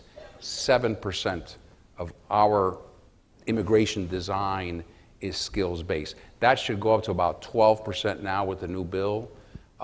It's a step in the right direction, but I think we still need to be more aggressive. Is that kind of a de facto thing, or is it the actual way that the current structure is built? It's the 7% is the system design. It's usually a little bit higher because some of the family-based immigration also contains skill-based. Right. But the 12% is a lot better, but it is still well below what we need, and that's something we're going to have to grapple with. And you're right, immigration reform takes place every 20 years. We have to change that. Immigration reform has to be an annual affair, an annual adjustment. Yeah. Yes, go ahead. Well, one thing I like about the new legislation is way down in the fine print, there's discussion about something every academic would love. There's going to be an independent commission proposed that would actually monitor labor needs, look at indicators of the number of workers needed and how the flows are changing, and then use that to inform the annual visa allocations. Right now, we don't really have a system for doing that. It's just very ad hoc. It's the squeaky wheel gets the grease. So if the ag employers start crying, they get more workers, or high-tech cries. And then nobody's sure for who's gaming the system, and there's not a lot of trust. What's in this legislation is an effort to build trust, to build confidence. It's a comprehensive package. It's balanced. I think having that immigration commission that would monitor how many workers do we really need will go a long way. Then we could reform ourselves annually as we see how the needs are changing. Can we go back to your Boomers book? Okay. Because for those of us who may someday actually approach the 60s or 65 or are already there, this is a college crowd. And they don't necessarily look at retirement, but the balance in our society, you make the point, needs the immigration. Right. Well, there's a simple way to frame it. Senator McCain did it one way, the way the Social Security Administration does it, but there's a more general way. How many older folks do we have over 65 per 100 working age? And I define working age as 25 to 64 for benchmark. Some people over 65 work, obviously, but this is a benchmark. That ratio has been constant for like 40 years at 24 seniors per 100 workers. Constant. And because it's constant, it's invisible. But over the next 20 years, that ratio rises by 2/3. It goes from 24 up to 40, just like that. And we're not really ready for it. It's never happened before in our society. It happened in Japan, but we don't want to be like Japan, but we're not ready. And that's so abrupt. And now what that means is you have more retirees to be replaced, which is really good news for all the students in the crowd. If you think there's not a lot of jobs right now, the problem is the baby boomers, the big gorilla, is sitting on top of all the executive positions and not letting go. But once the baby boomers move aside, it opens up the hierarchy of promotion. all the young people are going to be sucked into the labor market and they go right up the ladder really quickly. Mark my words, but it won't happen this year. It'll happen in 5 years, so stay in school a little bit longer. Yeah. But that's the good news. But then on top of that, we have all the seniors moving into their entitlement years. They're going to demand their Social Security. They're going to demand their health care. They deserve it, and you young people are going to be paying for it. It's definitely a challenge. And then the kicker, the older folks, as the Secretary already alluded to, the older folks also tend to sell houses, but not right away. It's gradual, but it accelerates. And as they sell houses, they sell them to young people. And there's not enough young people in this ratio. It's been tipped. So it's going to be a very good home buying market down the road here for young people. Very bad for older people unless we somehow reinforce the ranks of home buyers today, which is something I hope I can talk about a little bit later in our conversation. Yeah, I just wanted to add, with the aging baby boomers, the silver tsunami that's coming. We usually talk about immigrants as the tidal wave, but it's actually the baby boomers who are part of this tidal wave. The Bureau, again, the care needs. The Bureau of Labor Statistics consistently notes that this is one of the biggest areas of job growth, in-home elder care. And this is not just a US phenomena, it's happening in all of the post-industrial nations. And in all of the post-industrial nations are also figuring out how to regularize immigrant workers, immigrant women from the Philippines, from Indonesia, from the Dominican Republic, and different nations, to be able to do these jobs out of the shadows. So, Spain, Italy, Hong Kong, Taiwan. And it's interesting, just to build on that, where we have received most of our immigrants, Mexico, South America. Mexico, for example, in 1970, the average Mexican woman had 7 children. In 2010, I believe it's like 2.3, 2.4. Exactly. So there's going to come a point where we're going to wish we had Mexican immigration. I just want to say that every good Secretary of Commerce needs to be a good demographer like this. That certainly is the case. You stole my line. That's exactly my line. It's flabbergasting. We assume there's a tidal wave of Mexican immigrants waiting to come to America. There's fewer Mexicans in Mexico under age 10 than there are between ages 10 and 19. They're shrinking at the bottom.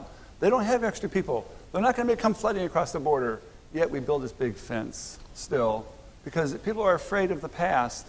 Going forward, we're going to have to beg Mexican workers to come here, because we have so many older people are going to need help, and they are excellent caregivers, and they're going to be staying at home where they have plenty of jobs on their own. Yeah, I guess I want to tag in here data from the Mexican Migration Project, directed by Doug Massey from Princeton and Jorge Durand at University of Guadalajara.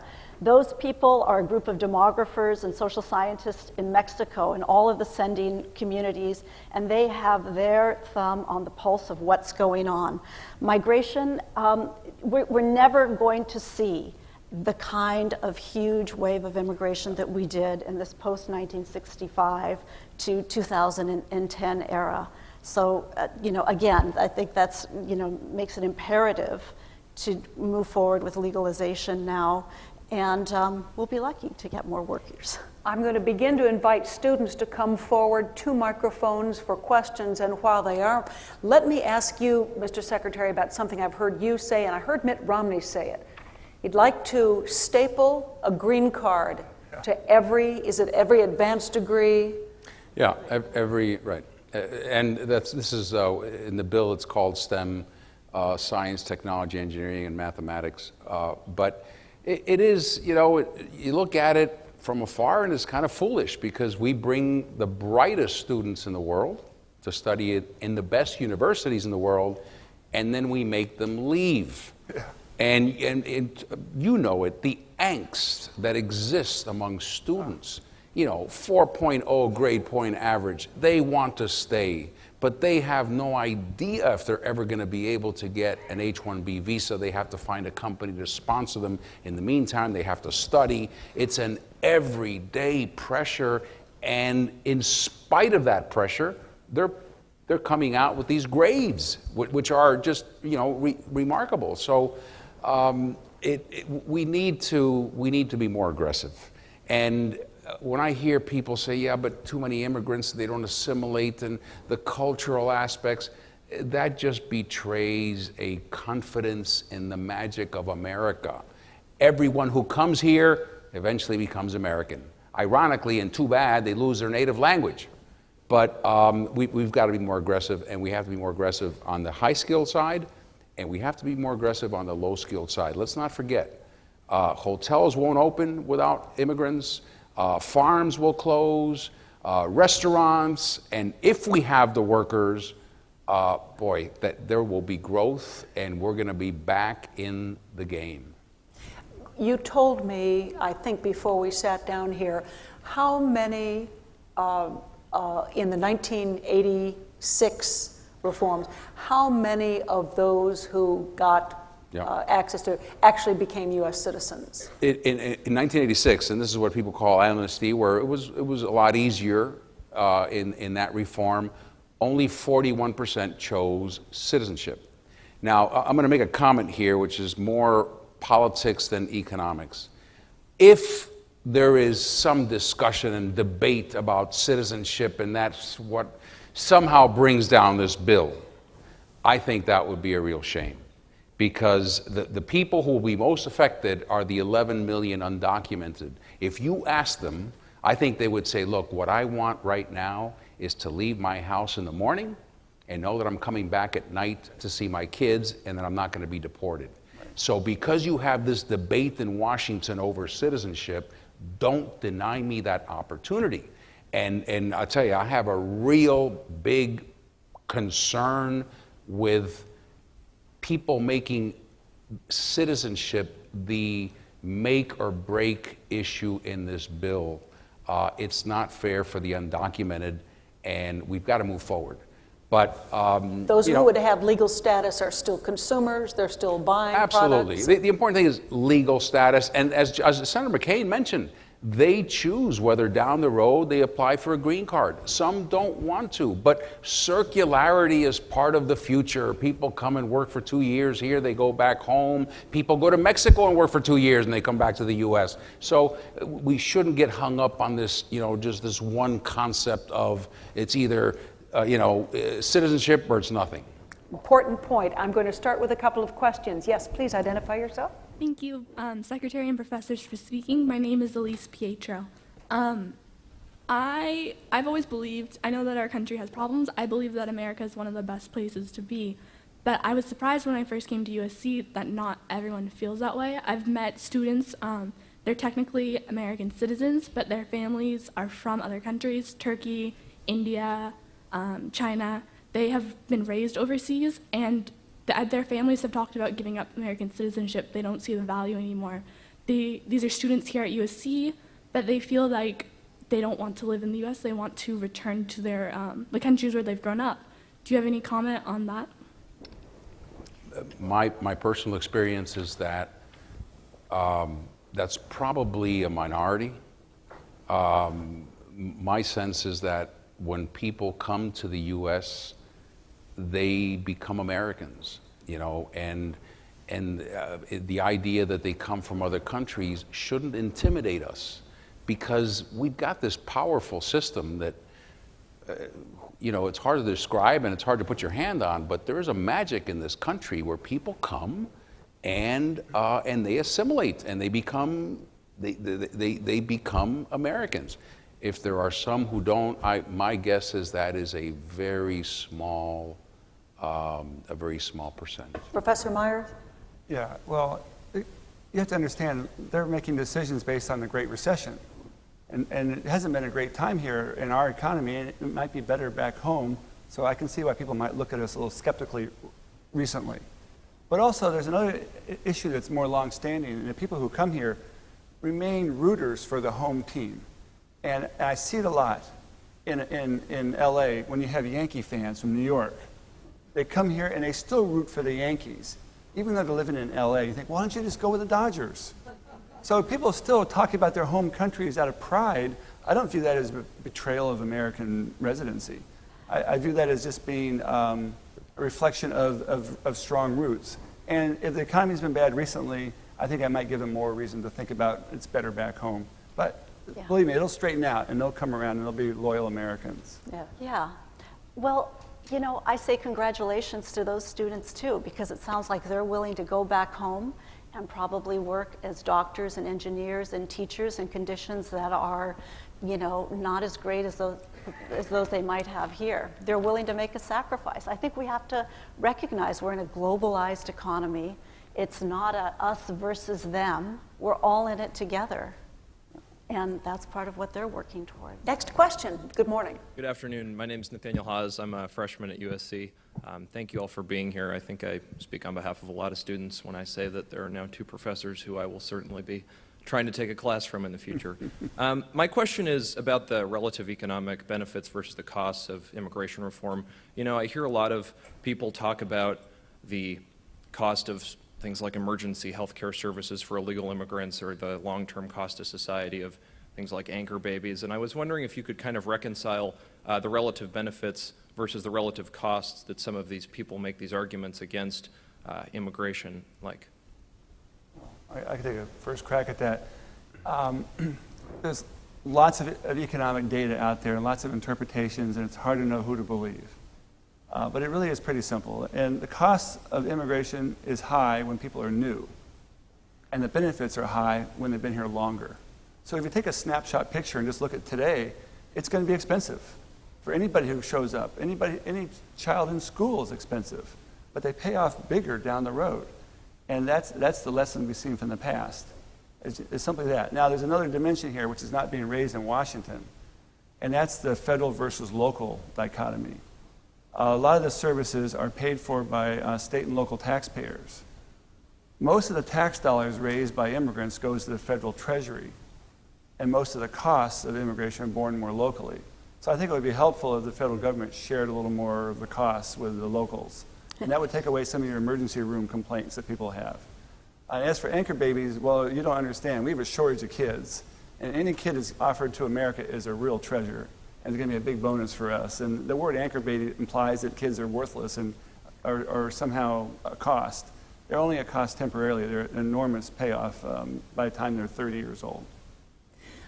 Yeah, if you want to jump in there. Yeah, I'll just quickly say that many undocumented immigrants stay away from hospitals and clinics because of fear, because they fear detection and health problems get worse.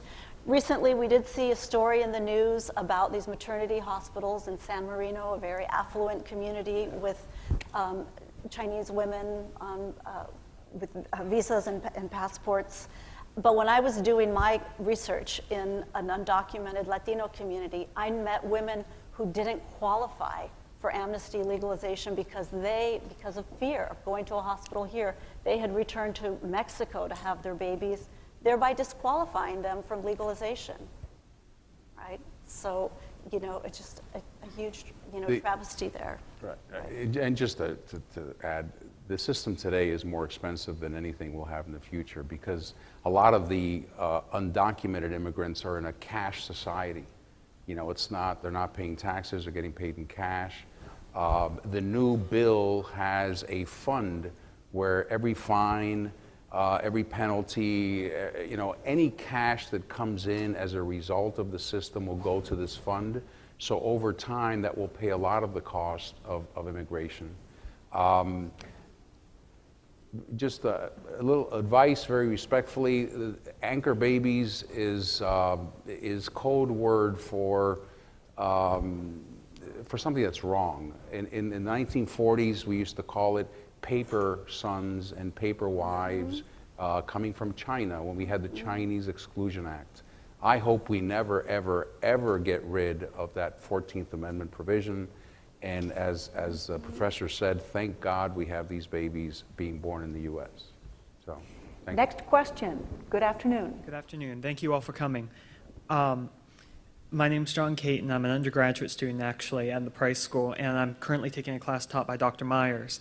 And in it, Dr. Myers, you talked about the Peter Pan fallacy and how many people believe that, oh, immigrants, you know, they never grow up. The reasons why they come here may not always remain to be that reason. And I'm wondering if you could address some of the ideological hurdles that, you know, kind of are stopping comprehensive immigration reform today, and just some of the things that maybe people could really start to look at outside of what's already been discussed here today to really see things like that can actually gain progress and step forward. I think the concern is that, or the fear is that immigrants are going to be importing poverty, and that they're in a permanent condition, and that this is just a liability. In my book, I did coin the phrase Peter Pan fallacy, which is, it's not about the Cuban boat lift, but it's the Peter Pan is the notion that nobody gets older, nobody changes in any way, and immigrants are frozen in time, remain like newcomers their entire lives. Never get, which is silly, it's absurd. The most astounding number I found in all my research is about California. It's about home ownership, and it's about Mexican immigrants. Mexican immigrants, oftentimes, there's some middle-class immigrants, but many of them are poor, and their home ownership rate's very low when they're new arrivals. Like maybe only 10% are recently arrived homeowners. But after Mexican immigrants have been here 30 years, 60% are homeowners in California. And we're a pretty high-priced state. It's an amazing fact about progress over time, and it totally overturns the Peter Pan fallacy. Now, I think it's most commonly held by people who've never seen immigrants before. If you do surveys, it's people in states that don't have experience with immigrants who believe that immigrants are like that. They also think they don't work hard, by the way, too. And anybody who lives in a state that's full of immigrants knows much, much better than that. And we need to, I argue that California needs to spread the gospel of what it's really like, so that the people who are being afraid in other states can learn better about what happens after 20 years of having immigration. There's a lot to be gained. Well, I just want to quickly add that that's why this immigration reform is so important. Legalization is a game changer in somebody's life. Legalization is going to allow them to go from being an employee to maybe becoming an entrepreneur. That's what's happening in landscaping and gardening. The route owners who've invested in the trucks, the tools, who have a small crew or maybe a large crew of employees are all men who are legal permanent residents. Most of them are naturalized U.S. citizens. On the ideological side, I'll just say that both parties are not totally clean on this. There have been problems on both sides. Immigrants come for one reason and one reason only: to work and dream and grow and do things here that they can't do in their country. In DC, we have 150,000, the surrounding area, 150,000 Ethiopians. And they're taking over the city. It's wonderful to see stores. They all have bags under their eyes because they're working 20 hours a day. I can assure you that their children are going to go to school. There'll be engineers, lawyers, doctors. They're not doing this just so that they can get by here instead of being in Ethiopia. So that's the magic of this country. Yes, they start at the bottom, as Senator McCain said, but their children and grandchildren will be contributors and key leaders in society.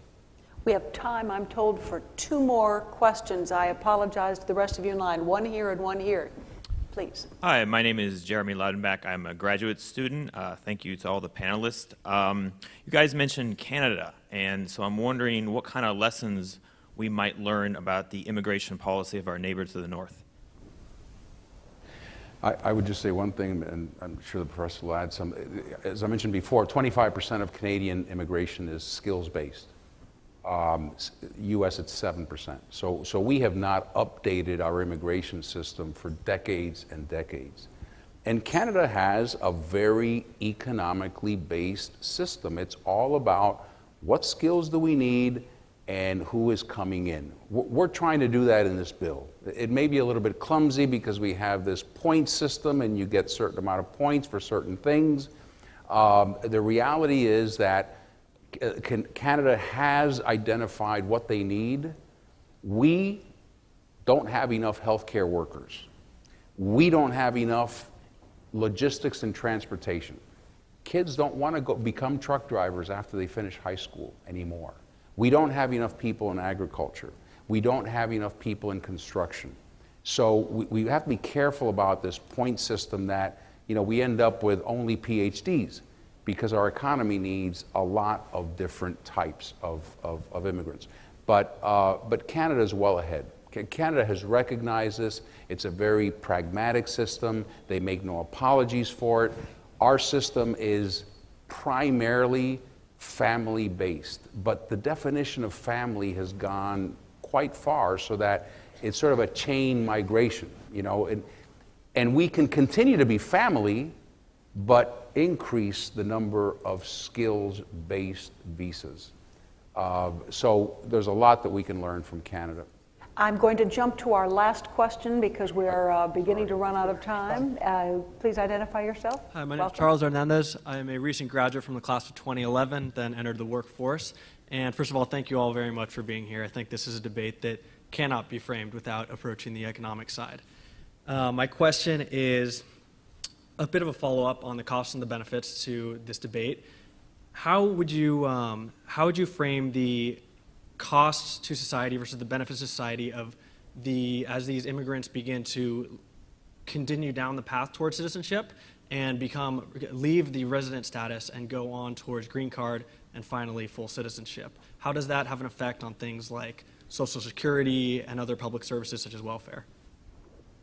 Who would like to jump in on that? Well, that's a broad question. In a way, we've been kind of cheating our immigrants who are undocumented because they pay into Social Security already, but they don't have any right to take any benefits back later. So if we legalize them, they would be more fair. They would be paying in and getting benefits back. So I think that just feels a little more honest to me that way. I don't know. Pierrette, do you have a... Well, you know, I think I want to go back to the second generation. What happens with, you know, the real question with immigration today is what's going to happen with the second generation. And without legalization, those children of immigrants are not going to get to USC, right?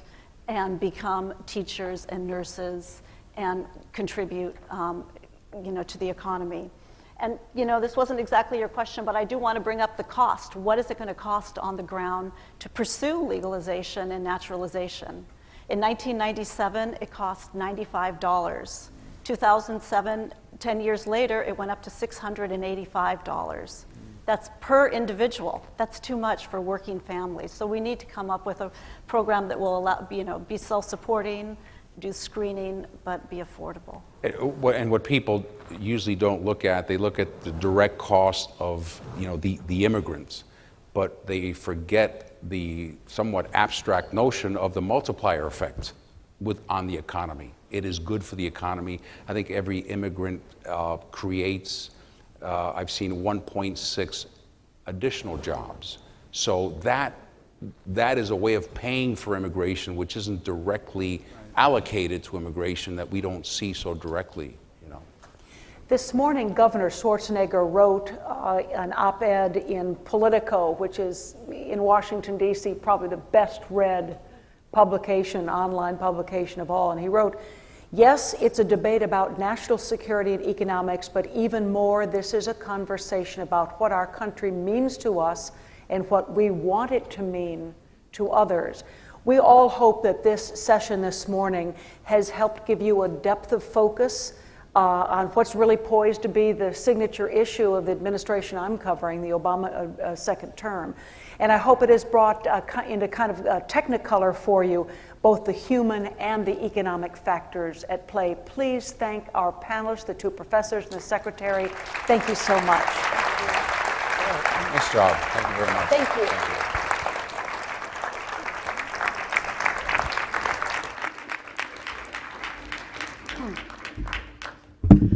Thank you. How lucky are we at USC to have these kinds of leaders come here to our community and share this important discussion?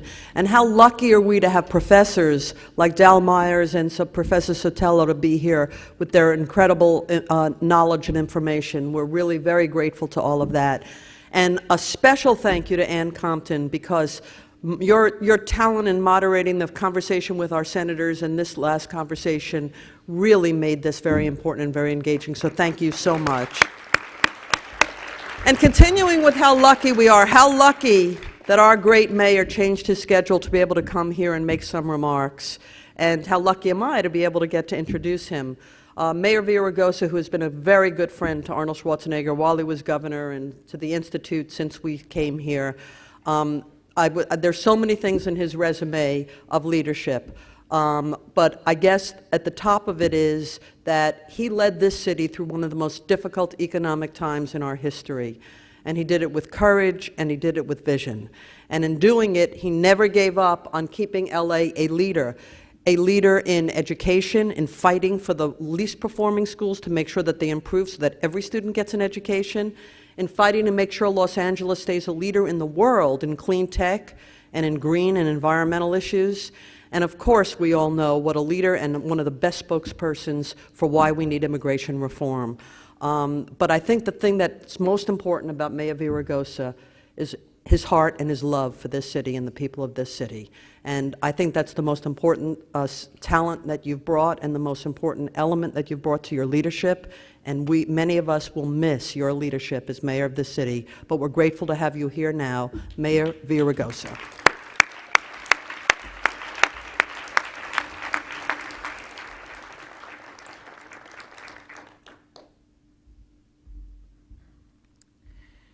You know, when you're on your way out, people say really nice things about you. As I go from who's who to who's he, it's great to have friends like Bonnie Reese, who I've worked with now for known about 10 years. And I want to thank you for the leadership that you provided, the bipartisan leadership. You mentioned Governor Schwarzenegger, my friend.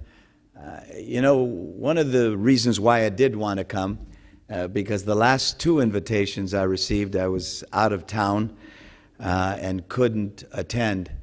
And let me just say that over the years for me, working with the governor, working with Arnold across the aisle, investing in infrastructure, trying to solve the issue of climate change, working on a broad cross-section of issues, including education reform. That has been, for me, a great opportunity. What could happen and what should be happening in Washington, D.C. We see that very infrequently. Thankfully, on this issue, we're starting to see something different. So, Governor, thank you for having me. And it's great to be here with President Fox. Es un honor estar aquí contigo, Señor Presidente. I can tell you I have watched him and saw him as the President of Mexico, eloquently speaking to the opportunities that come with the border. We talk so often about the border and fences and security, and of course every nation has a right to secure its borders.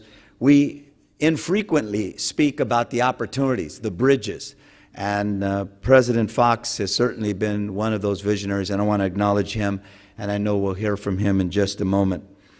There's an ancient Chinese proverb, some even call it a curse. It says, "May you live in interesting times." And without a doubt, these are interesting times. Our national political agenda is packed. We face a series of very complex challenges. The continuing challenge of protecting our homeland from terrorism, how to secure the country's long-term fiscal stability, how to find consensus and stem the awful cost of gun violence in our nation, winding down the war in Afghanistan and dealing with the aftermath of the Arab Spring throughout the Middle East, and of course, achieving comprehensive immigration reform. Now, who we welcome to our shores, how we secure our borders, what we do to include the millions of undocumented men and women who work hard and do the hardest work, and how we keep them safely together with their 5 million citizen children. These are questions that go straight to the heart of who we are as a people, who we are as Americans. At stake are bedrock rights and responsibilities of American democracy. The future for prosperity of our economy and our labor market are closely tied to what happens at our borders. In fact, one of the things I said yesterday, speaking with Secretary Gutierrez, and I want to acknowledge him as well, a good friend and someone who's been an advocate for comprehensive immigration reform. Yesterday at the Milken Institute, I said, you know, people have always thought, I've heard them say it enough, that the reason why Antonio Villaraigosa is so passionate about immigration reform is because I trace my lineage back to Mexico. Well, that's nice. My grandpa got here 100 years ago. I'm an Angelino. I am proud to trace my heritage back to Mexico, but I don't talk about immigration reform for some nostalgic reason. Let me explain something to you, everybody. 1 out of 10 Angelinos is undocumented. 42% of Angelinos, 42% are foreign-born. They're immigrants. 57% of LA households has an immigrant in the household. 44% of all new businesses that are started by immigrants. This goes to the heart of our economy as well. You've heard some talk about the $1.5 trillion impact bringing these people from out of the dark and into the light.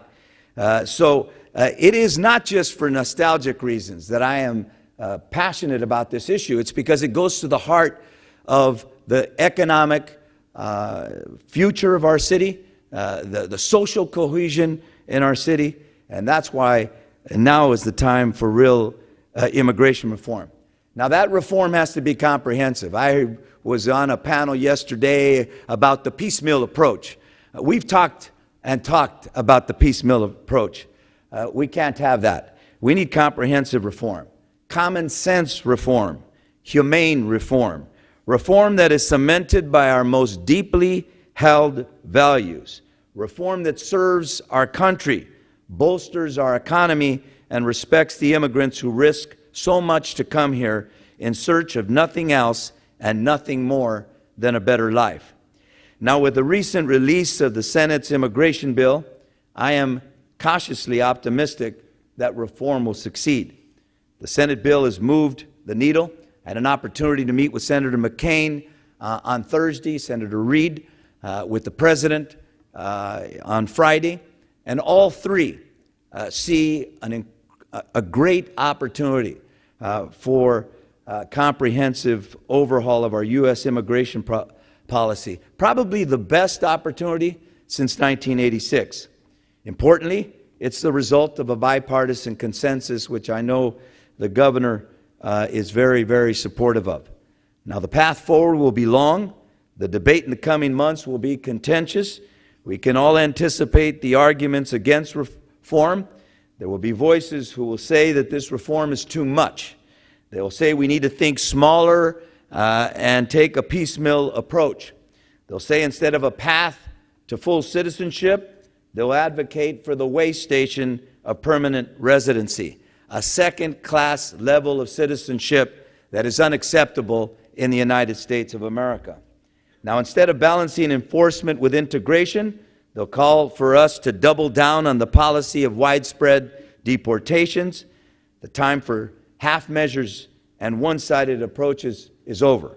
The bottom line in this debate must be full citizenship. There can be no second-class citizens. I was Speaker of the California State Assembly, and I know, I learned a long time ago, don't let the perfect get in the way of the good. This isn't a perfect bill, everyone. The vast majority of Americans think we ought to have a 5-year continuum, not a 13.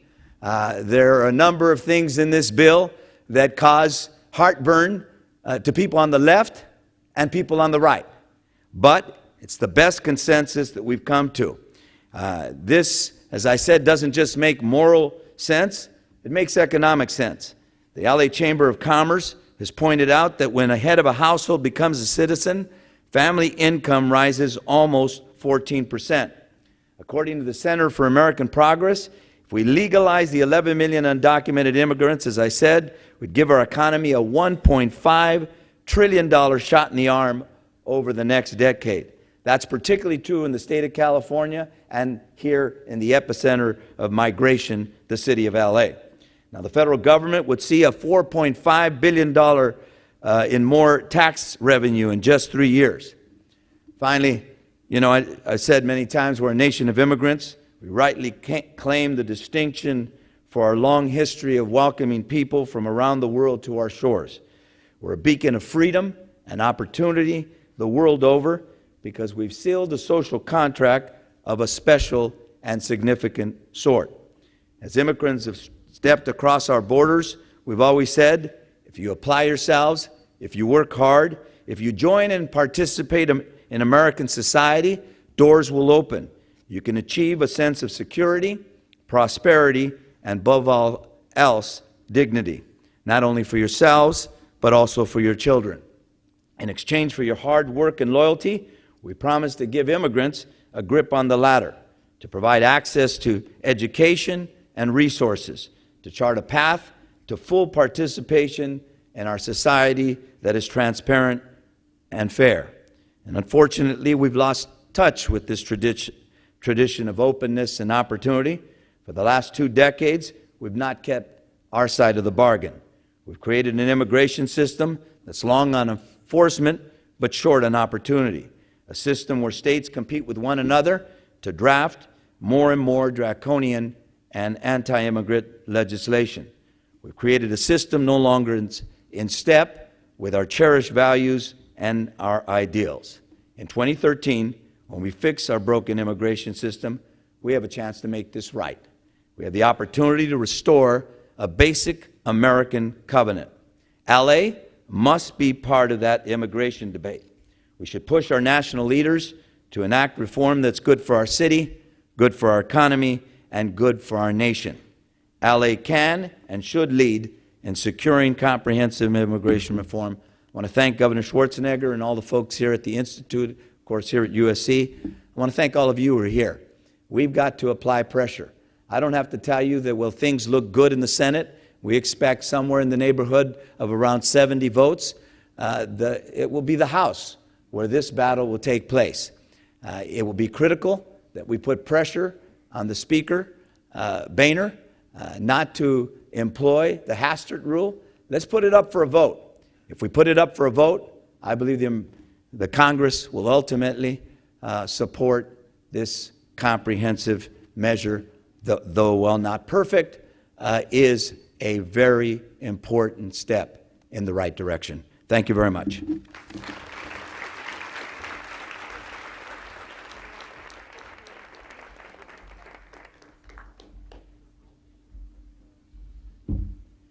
Thank you very much, Mayor Villaraigosa. After the senators, after the professors, after the mayor, it seems like we've learned not only quite a bit about immigration reform, but by the end of today, I think we're all going to be more than a little excited about the possibilities of what immigration reform can offer us down the road. For our final panel, a global perspective on U.S. immigration reform, I'd like to introduce 2 people. It's my honor to start with President Vicente Fox. When he was elected president of Mexico in 2000, it was an election of the century. A democracy advocate became a democracy leader. In his wonderful book, Revelation of Hope, President Fox wrote something of immediate interest for us today.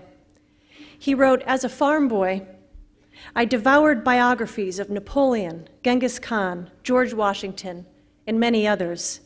If history proves nothing else," he writes, "it is this: walls do not work. The Great Wall of China did not work. The Berlin Wall did not work. The West Bank Barrier won't work. Walls never work. We should stop building walls. Between us, we should become united. We should unite the continent instead." Just yesterday in the Los Angeles Times, President Fox supported our Congress efforts to rethink its walls. In support of this innovative immigration bill, he wrote, "America is in a position to change history. It should not let this important moment slip away. Based on this morning's panels, it seems President Fox might realize his dreams."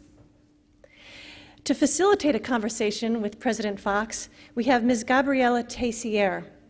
Gabriela Teissier is an award-winning journalist currently broadcasting for KMEX TV. She's also a passionate advocate for social change.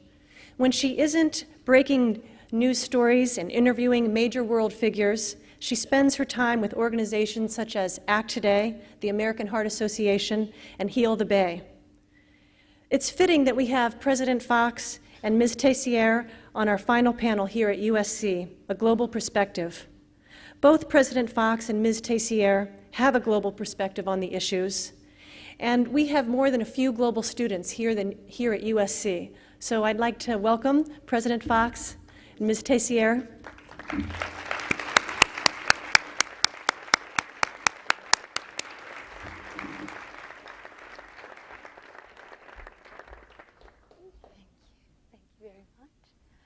Amiga. ¿Cómo está, señor presidente? Good afternoon, muy buenas tardes. Bienvenidos a esta conversación con el señor, nuestro presidente, Presidente Fox. Welcome everybody to this conversation with former President Vicente Fox. And I think that he has a unique perspective in this because he was this close of getting the deal done back in 2001. Can you please put us into perspective? What do we have today that was already there on the table back then? And what are the new elements, key elements that might help to move forward with the immigration reform nowadays? Yes, thank you. And amigo gobernador, amigo alcalde, thank you very much for this invitation to all of you. Congratulations. I think this is a great idea to open freely, to express all points of view related to this reform. Let me start by saying maybe an apology. I just happen to be a migrant myself, but I'm a migrant, son of migrants that came from United States or from Europe to Mexico. So in a way, what I want to bring up your attention to is that most of the discussion today has been inward, has been within the woods, looking at the problems here. But a lot of many things are going on around the world. Today, there are new engines of the economy. It's not Europe, it's not United States anymore. It's Asia and Latin America. And the reduction of the share of the world economy of this great nation is very significant. And like Tom Friedman said, it's not the decline of the United States, it's the rise of the others. It's very important that we analyze the world situation. For instance, Mexico's population growth will finish growing by 2030. We're going to reach 130 million Mexicans, and that's it. Then we will start reducing our population growth. And that is very close by. Number two, our two economies are very complementary. This is aged population here in the States that needs the power, the energy, the capacity of labor and talent to keep yielding the growth of this economy. Otherwise, it will keep losing competitiveness and others are taking over. So with that, let me go to your questions. Yes, even this last week, President Bush, at the inauguration of his library, they were mentioning those times. The first visit that President Bush made when he was elected is to Mexico, or instead the usual visit to Canada. And that visit was to Rancho San Cristobal, where all of you have your home. And there for a day and a half, we spoke only about migration and our both committed effort to work on this immigration reform. And everything was planned, everything moved ahead. Times were optimistic, were positive, and September the 7th, 4 days before September the 11th, that very sad day, I was here on an official visit in Washington. I had the honor and the opportunity to address both chambers of Congress, and everything was ready to go. So hard work with the visits of Senator Kennedy and Senator McCain to Mexico to finalize the shaping of the bill that was introduced to Congress. With this commitment of both administrations, everything was ready to go. Unfortunately, September the 11th changed all priorities. And that's what today has changed. Today, as somebody said this morning, the stars, the astros, and the moon are pointing on the right direction. I think it's coming, and what we have to watch after now is that it's the best of the reforms. We have to dream high. This nation has always had great dreams, starting with the Founding Fathers. Let's not give ourselves for less. The number one beneficiary, as we see it from outside, from this reform, is United States. It's United States economy. Because it's going to regain the lost competitiveness. It's going to regain the capacity to grow and conquer more and more markets throughout the world. It's going to gain the fact that we human beings respond to challenges. If we get everything for granted, we don't get the talent, the energy, and the kind of citizens we need to the future. Look at Europe, stagnant because they are being given most everything from government. Spain can afford a 27% unemployment rate because each one of them is getting full salary since they were unemployed. So the problem has not shown itself up to what it can become on the very close future. So this nation taught us, the rest of the nations in the world, to be competitive, to be open, to be free, to take risks. And this is what is needed.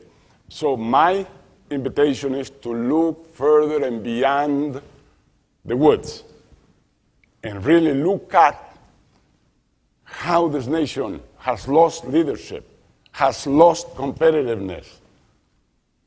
And a good explanation is that this issue has not been modernized. Too much regulation will limit too much what this nation can attain from this reform. We human beings were created free, we're created to compete, we're created to think, to innovate, to create. And if we regulate everything like I heard this morning, and I say it with all respect because I'm part of this nation, if everything is going to be regulated by people in Congress, I don't know if things are going to work as well as they could. Mm-hmm. Speaking of competitiveness, you were talking about Asia. Our president, Enrique Peña Nieto, has just come back from Asia as well.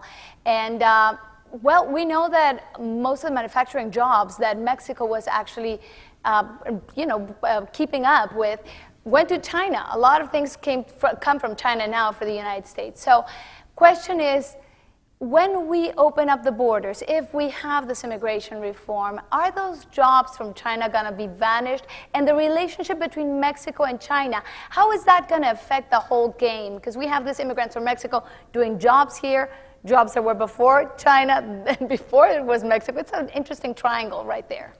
Yeah, what we're talking about is a market issue, subject to supply and demand. That's migration, also as in many other things. Like that work in the economy. What we're discussing today here in the United States is an old issue. It's a millennium or millenarium issue. Started with Adam and Eve when they decided to move around and they start migrating to somewhere else. And this has been the story of the world. We people tend to go and look for opportunities. And that's what moves families. Today, Canada, United States, a 1-to-1 ratio on salaries and wages. Mexico today, a 5-to-1 ratio in wages and salaries. But when NAFTA started, the ratio was 10-to-1 with Mexico. 10-to-1 on wages and salaries. Through NAFTA, And through migration, if it's not legal or whatever, people tend to go and look for the work and be productive. It decreased to 5-1. And pretty soon it will be 3-1. And that's the kind of ideas that we should look after, not imposing, not enforcing, not regulating in excess, but letting that happen. I'm not for open borders. Regulation is key. Look at China. China had 1.2 billion of population. Had and has. It's not growing the population. The 1.2 billion were poor, no opportunities, and all of a sudden, by using market techniques, by opening the economy, today, 300 to 400 million are middle class. That's the largest middle class that exists in any one single country in the world, including United States. Regulation is important. Not anybody within the interior of China can move into the developed regions. They have to get a special permit. So China regulates the flow of that huge human reserve that they have out there, and they bring them in according to how they need them. And this is something that I wanted to ask Senator McCain, because on that other bill, the one back in 2001, it had a very clear second chapter. First one was how to document the 11 million. And that's pretty well explored and searched and decided now on this new bill. But that one had a second chapter, and it was, okay, what happens when the economy, the US economy grows at rates over 2%? It demands 500,000 additional new jobs. Where are they going to come from if this nation is not generating more population, if it's not growing? They have to be imported, 500,000 every year, additional to the 11 million that are already working here. So that chapter I didn't listen this morning, but it's very important to consider how many more people is going to be needed. Otherwise, again, people will manage either to demand those workers, those who are here, and the supply will come from somewhere. So it's better to prevent and to take into consideration the whole thing. The whole enchilada. The whole enchilada. As you call it. The whole enchilada. Now, talking about jobs, it is interesting to see how you put a lot of effort. Whenever you speak about immigration, you talk a lot about the human aspect of it. More than separating the mom from the child, it's also the impact that it has on a person to know that it has to be, this person has to be always on guard, that cannot trust the police, maybe see somebody in a uniform and is scared of actually living or evolving in a good, way, healthy way. You always say that it impacts also the self-confidence. We don't want to create a second-class citizens society. How do we prevent that from happening? And how do you see that this immigration reform will help overcoming that? Well, what I see is going to be very helpful. It's really a very strong step forward, no doubt on that. And it will bring in a lot of solutions to the issue. Positive, good, strong benefits to this economy. Now, Mexico is doing its own effort. When I ended up government, unemployment was 2.9%. Today is 4.5%. It's still half of the unemployment here in this nation. And it's measured according to international ranking. The thing is that we many times confuse jobs or working for somebody or being an entrepreneur, working for yourself and doing things. So the question to be employed or not, or the unemployment rate, comes from whether you are working or are doing something to earn money. And in the case of Mexico, that's in that standard. Now, why then migration?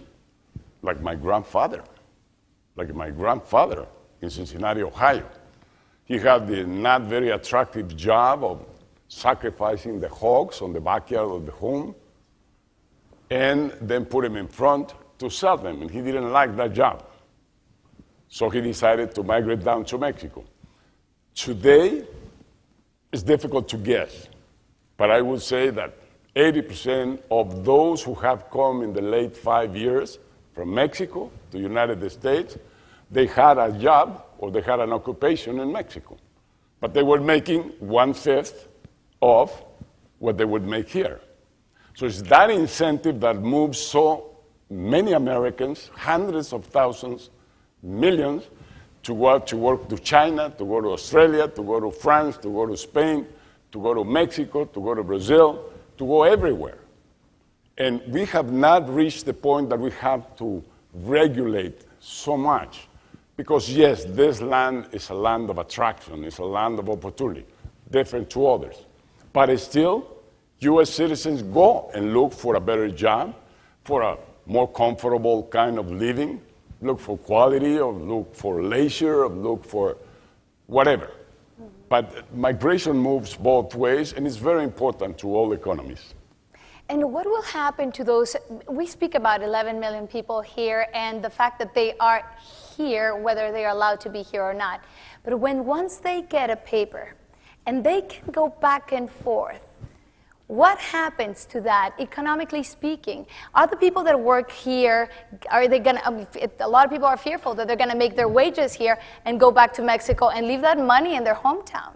Yeah, what I heard this morning is that the plan is like a tandem, like a process. You start getting a permit to work, you prove that you behave well and you're hardworking in 5 years, and then you get a chance to move to the next 5 years.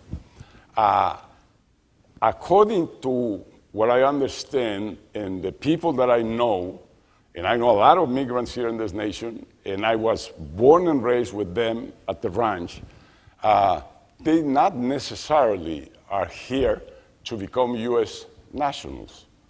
And I think it will be very important to make a real survey there. Because I know many of them like to come, make some money, and go back with that money to their own families and to their own land. So maybe today, because of the fear, and maybe because they don't have a safe path on the temporary guest program that makes them have the aspiration to become U.S. nationals.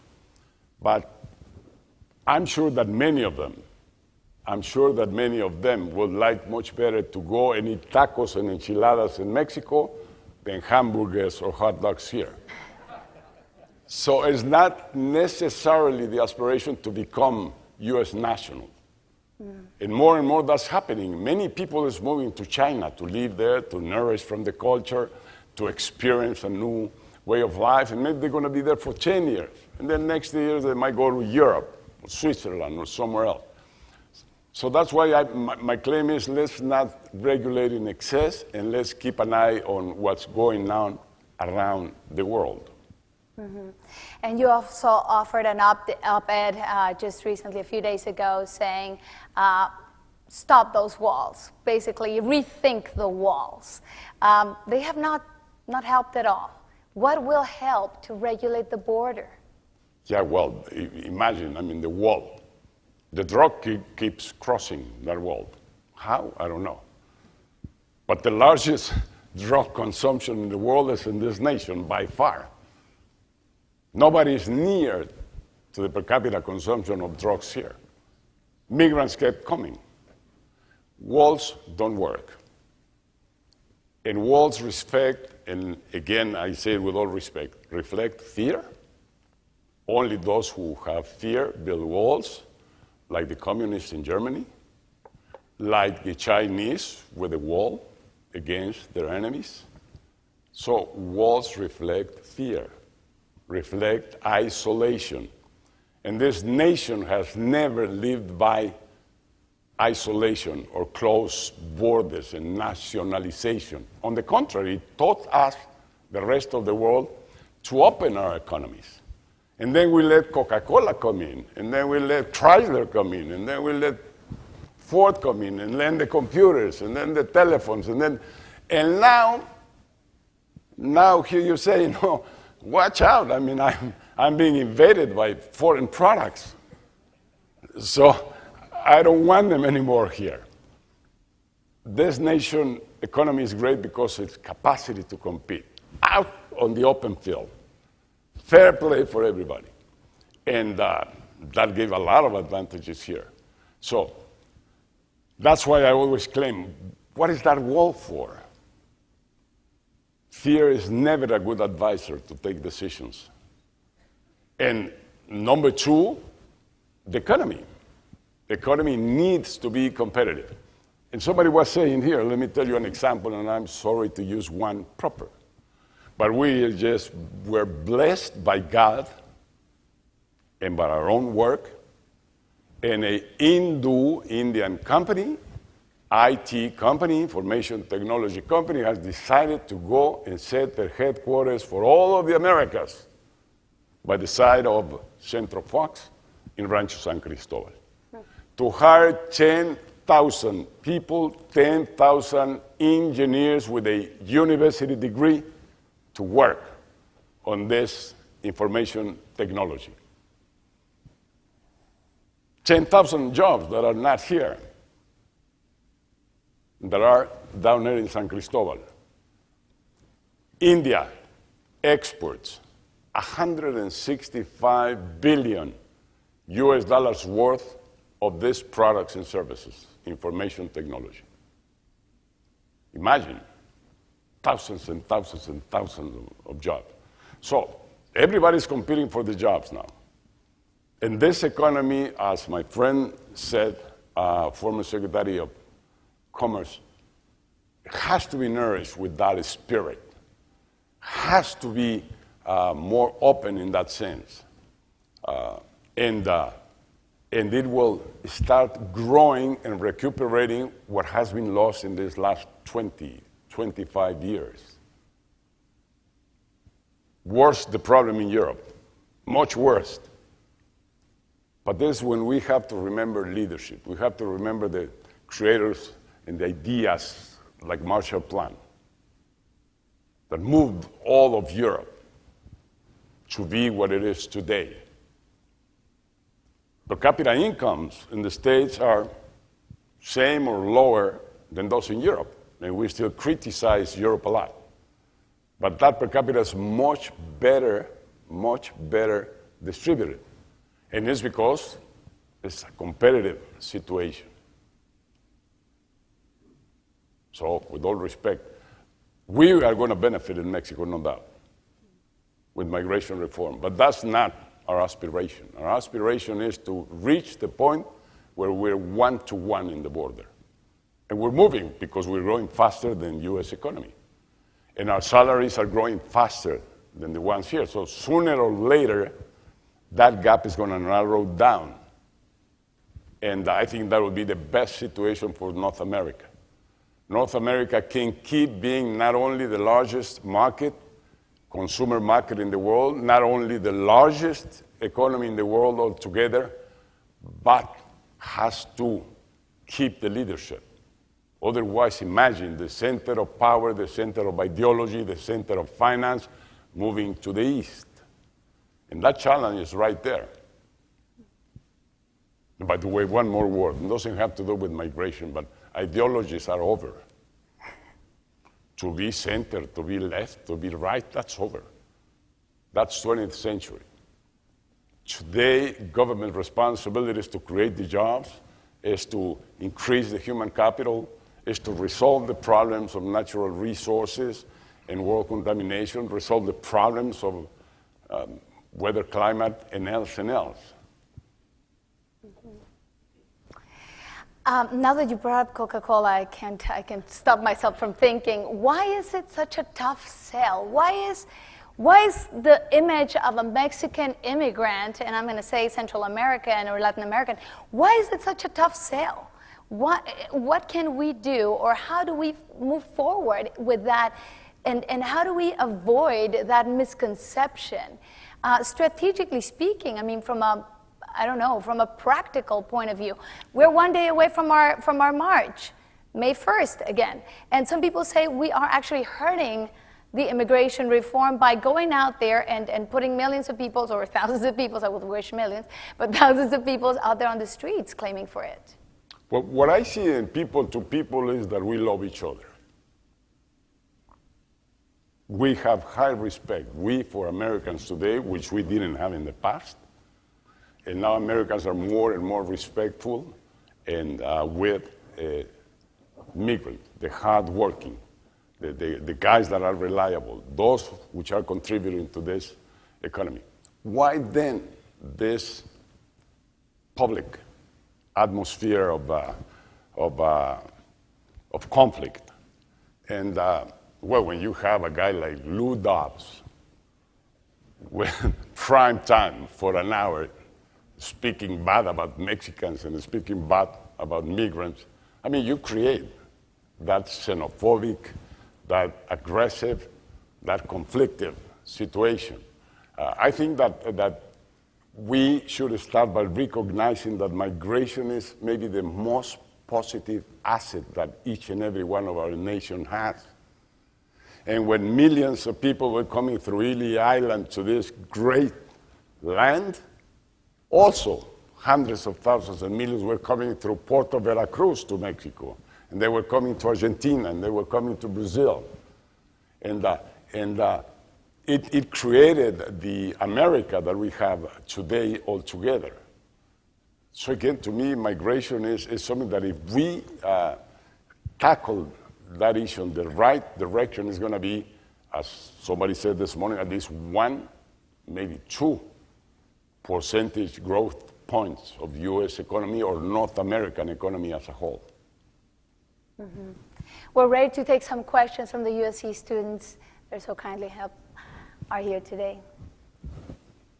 Señor Presidente, gracias por haber venido primeramente. I kind of wanted to touch on a bit of an alternate perspective that you've kind of addressed a little bit in terms of the perception of immigrants. And one of the major aspects of immigration that hasn't really been touched on today is its somewhat troubling correlation with the violence on the border, especially with Mexico, and the drug trade. And I wanted to address how certain legislation, certain policies can tackle the drug trade. Perhaps legalization has been debated frequently, although that's not perhaps the best alternative to policy. But in terms of our approach to the drug trade, how can we tackle it in such a fashion that it will aid perception of immigrants, aid the perception of border control, and allow for a more positive relationship with the United States and Mexico? Thank you. Well, first I subscribe what was mentioned here, that there is not too much relation or high correlation between the two issues, the violence and the drugs and the migration issue.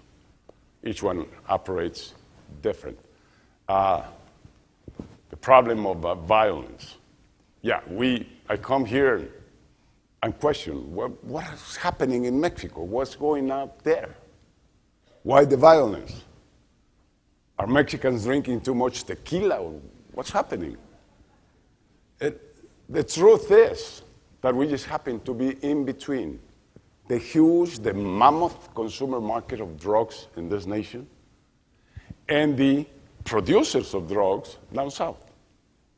Venezuela, Colombia, Bolivia, Ecuador. In Mexico, we don't produce drugs. We do produce marijuana in the Pacific coast, but maybe not as much as you produce here in California. Marijuana. So we're trapped on this case. And of course, the United States wants to protect his borders. And they say, what better if the Mexicans take charge of cutting the supply of drugs within their territory? So we're involved in a war that is not ours, and that we have to get out of that trap. It's very complicated. why or how, once one of these cargo load crosses the border, goes all the way north to Chicago, to New York, to Washington, to Seattle, to everywhere in the United States. Now everybody's saying, no, it's the Mexican cartels. I don't know whether that is smart, but I don't think it's the Mexican cartels that are doing the distributing, the selling, the collecting, the money laundering, and the buying of the weapons and the guns and sending them back there. A lot of things are happening here. And so, being that the problem, how do we get out of it? I think big responsibilities on this nation's shoulders. As the one remaining nation that sustains prohibition at the highest level. And it's the nation that has more consumption than anybody else. In Mexico, it's not forbidden, it's not a crime to consume drugs. And we don't go crazy consuming drugs. Portugal is open now, it's legalized, 25% decrease in consumption. So this nation has to face sooner or later whether to impose the prohibition and take everybody to jail, even if it's President Clinton that once smoked marijuana, sufficient to commit a crime, or President Obama that also confessed. It's prohibitions don't work. I think that this nation showed the way 100 years ago. Alcohol prohibition created a huge violence problem. Until the prohibition was eliminated, then things became normal. Why don't we let every single person to be responsible for their own health? Government is never going to be or have the capacity to make every single kid behave accordingly. But it basically has a detachment with immigration, you're saying? I would say total. We're going to take our next question from a student over here. Would you please introduce yourself? Hola, muy buenos días, señor presidente. My name is Giselle Felix. I'm from the state of Zacatecas. And during your term, I noticed there is a lot of success in the program Progresa, or now called Oportunidades. And that I noticed that a lot of people in my rancho were deterred from migrating to the United States because of the success of this program. So do you think that if Mexico invested more in these types of programs, then that would alleviate the problem of illegal immigration? I believe that programs like Oportunidades and all those subsidies to the poor were the right way and the compassionate way to go about the problem, until I visited China to find out that China does not have a poor's program or a opportunities program, that China concentrates every single penny that they have on creating a job. And the problem now in Latin America is how we move these mammoth budgets that we dedicate to subsidies to investment in infrastructure, in housing, in production, in entrepreneurship, in building the human capital. Sometimes we become too overprotected over people. And then you get what we had in Latin America for the whole 20th century. Dictators everywhere, and we, the citizens, trying to make the dictator responsible for our future and extending the hand and trying to get whatever they would give us. That's the great example of this land. You go as far as your work. You go as far as your own effort. And that's what has been praised here this morning, and that I really congratulate this nation for, because it makes everybody think different, to be competitive, to work to make what you want to make. And so I think this is a very important issue. Our next question. Yes, a student from the University of Cal Poly, San Luis Obispo in 1972. A great school of agriculture across the country. First, I want to acknowledge Governor Arnold Schwarzenegger for his efforts in the California Latino Coalition, marched to San Luis Reservoir with 15,000 farm workers, from many of them from Mexico, to fight for water for the valley, for the state. And I want to acknowledge you for that, because you brought our valley and a part of this whole state together with all the cultures. So again, I want to acknowledge you, Governor, for that. Mr. President, I want to thank you, though, from agriculture. We've been working on this immigration bill since 1999, called Ag Jobs. And today, Senator Bennett and Senator McCain, with Senator Feinstein and Senator Rubio, and those folks have got an immigration bill out there that I think is it's not perfect. Nothing could ever be perfect. But it is a bill that addresses the issues that you even talk about with your country. But also, I want to acknowledge with you, in 2008, when you're the president of Mexico, working with Central America, Honduras, El Salvador, and Guatemala, we put together a summit in California, in Fresno, with those presidents, and they came. And the most important thing that those presidents and your representative, you were not able to be there, but of conflict, but was to make sure we take care of the people right. And when we bring foreign workers from your countries, that we do that in a way that we don't hurt those communities and deprive those communities of all the people. So the balance of bringing people from foreign countries, especially Central America, but also from Mexico, has been a great challenge. But without those people, with this people in this audience and in this state and this country and around, if it wasn't for the farm workers, we wouldn't have the safest food we have in the world and the most hardest people, because we have found that U.S. folks today do not want to do that type of hard work at all. And it is hard, there's no doubt. But those people and the farmers want to say thank you, and especially the farm workers, for you working with us when you were president, of opening the doors to deal with the righteousness, the protections. The last thing I'll say, and it's sort of not questions, but to acknowledge what you've done. I, in my organization, the Nisei Farmers League, for many years, being that the Japanese Americans went to relocation centers in 1942, remember that. But the Berlin Wall of Mexico and the United States is absolutely a mistake of diplomatic relations. To me, you can't build a concrete wall. If we did, we might as well build it 200 feet high. As you said, the drugs are going to get underneath, and that's where the problems are. So I think we need to do a better job working with your country in that diplomatic and not a concrete wall.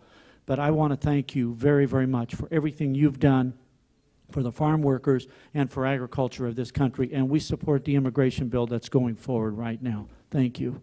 Maybe a figure here will help. In my term, 2006, it was estimated that 500,000 Mexicans would cross into United States. But at that time, over 300,000 Central Americans crossed into Mexico. And we studied, and it took them about a year's time, because they were coming up here, not to Mexico as their final destiny. So it took them about a year's time moving around Mexico, struggling, striving, working, getting some money until they reached the border.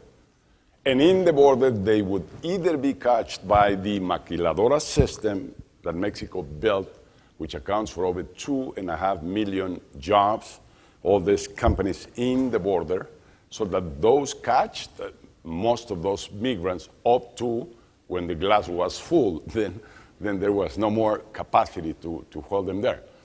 But yeah, I think that once here this project advances and becomes a reality, I think that we should also work accordingly in Mexico and in South America to accompany the effort that this nation is going to be doing. Because otherwise, like it was mentioned here, it could repeat again as the last two times. So we have to intensify also down in Mexico, down in Central America. And this takes me to NAFTA. NAFTA is the most powerful tool we all have in North America to keep our jobs, to protect them, to create new jobs, to be competitive. So in that sense, NAFTA and migration is pretty integrated in almost one single object. As a matter of fact, maybe NAFTA should have a chapter in relation to mobility of labor force and also bringing with some regulations and some integration with the migration initiative. Our next question here to my left. Thank you for being here today, President Fox. My name is Jeffrey Tamaru. You've mentioned China multiple times today, and I'd like to ask you a question regarding that. There's been a lot of discussion recently with increasing labor wage rates in China that Mexico might be the next engine of manufacturing for the United States. Now, I have two questions. The first is, do you think that this is actually feasible, that Mexico has the infrastructure and human capabilities to do this? And second off, will this improve the lives of Mexican people, not only economically, but holistically? Will they be better off if this change were to happen? Thank you.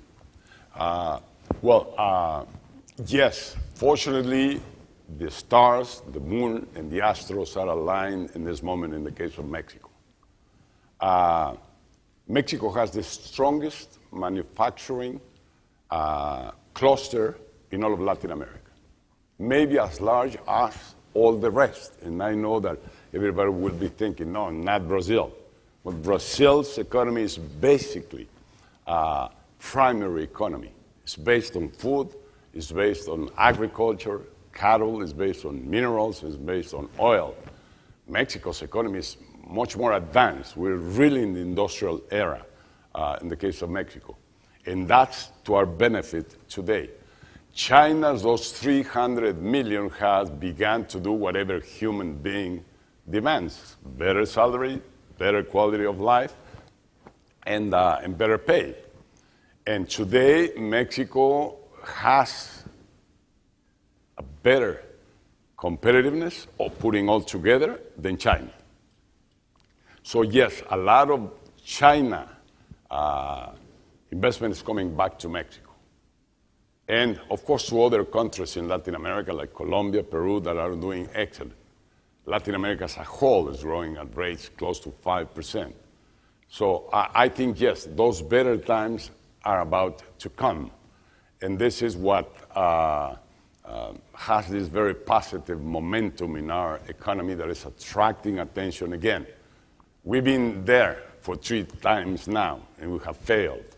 On the long term, we have failed. So this time we have to make a very profound structural change in education, as mentioned, in labor, as mentioned, in energy, and in tax reform. With that, Mexico will be really an engine together with Latin America for this first part of the 21st century. Mm-hmm. We have time for one more question. Thank you for coming, President. Just like you and your daughter, Cristina, I gained my undergraduate degree from Universidad Iberoamericana. I'm in the Masters of Public Administration here. And as you mentioned, you worked in 2001 with Senator McCain in this immigration reform. On the other hand, Presidente Calderon, if I remember correctly, in 2010, talked to the U.S. Congress about passing the gun control laws.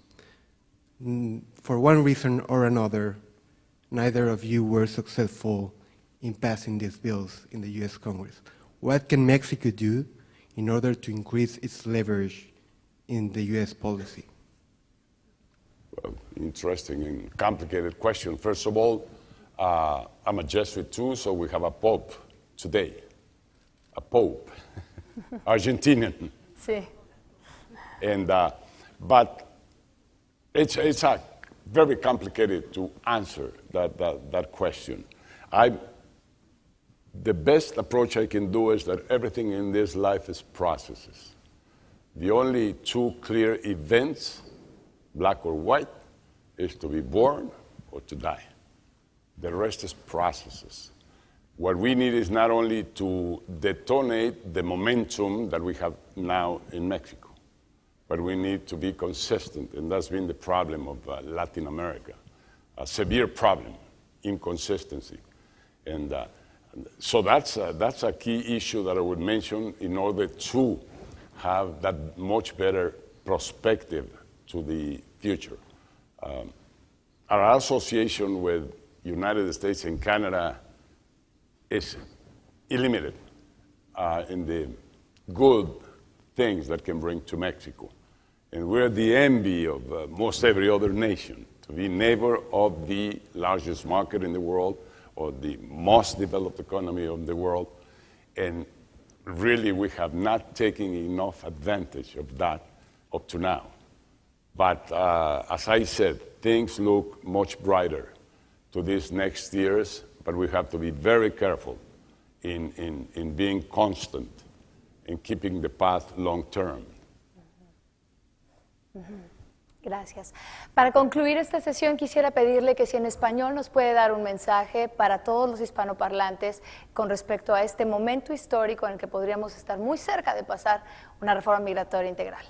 Pues eso es muy fácil, a mis queridos paisanos, decirles que los adoro, los respeto, son mis héroes, son grandes campeones cada uno de ellos, y yo los visito en cada restaurante, voy a la cocina aquí en los Estados Unidos, en cada restaurante hablo con quienes sirven, en cada casa donde voy, donde están ellos.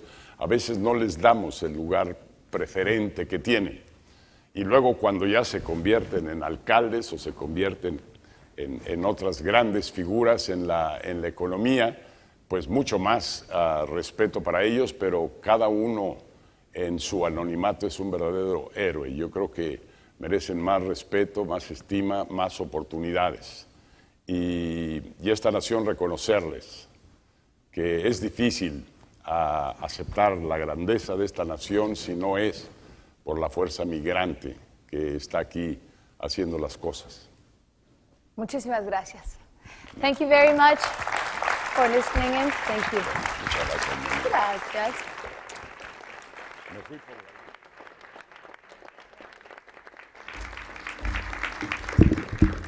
Recht herzlichen Dank für die Konferenz und ich freue mich sehr auf dieses schöne Ereignis. No, just joking. I thank you very much, President Fox, and of course, Gabriela Decia, thank you so much for the wonderful panel discussion. I want to thank all of you. Dean Knott, thank you again for your great leadership and helping us organize this conference here. My friend, Mayor Villaraigosa, thank you for your eloquent speech and for your great friendship throughout the years. We appreciate you being here today. And I also want to say thank you to Ann Compton for being such a great moderator. Thank you very much. And the only thing that I want to correct, Mr. President, is that I think that Mexicans have an additional choice. It's not between hamburgers and tacos. They can go to Vienna and get some Austrian Schnitzel and some Kaiserschmarrn and some Apfelstrudel and some good schnapps, okay? So I just want you to know that. So anyway, I want to also say thank you very much to the press for being here today, and I want to reiterate to the students, it is extremely important, and the reason why we had this conference here today is to put the spotlight on this very important issue of immigration reform. There's a great momentum that is being gained here, so it's up to you now to go and to be in touch with Congress and to inspire them and to ask them to create this reform this year. Thank you very much. Thank you.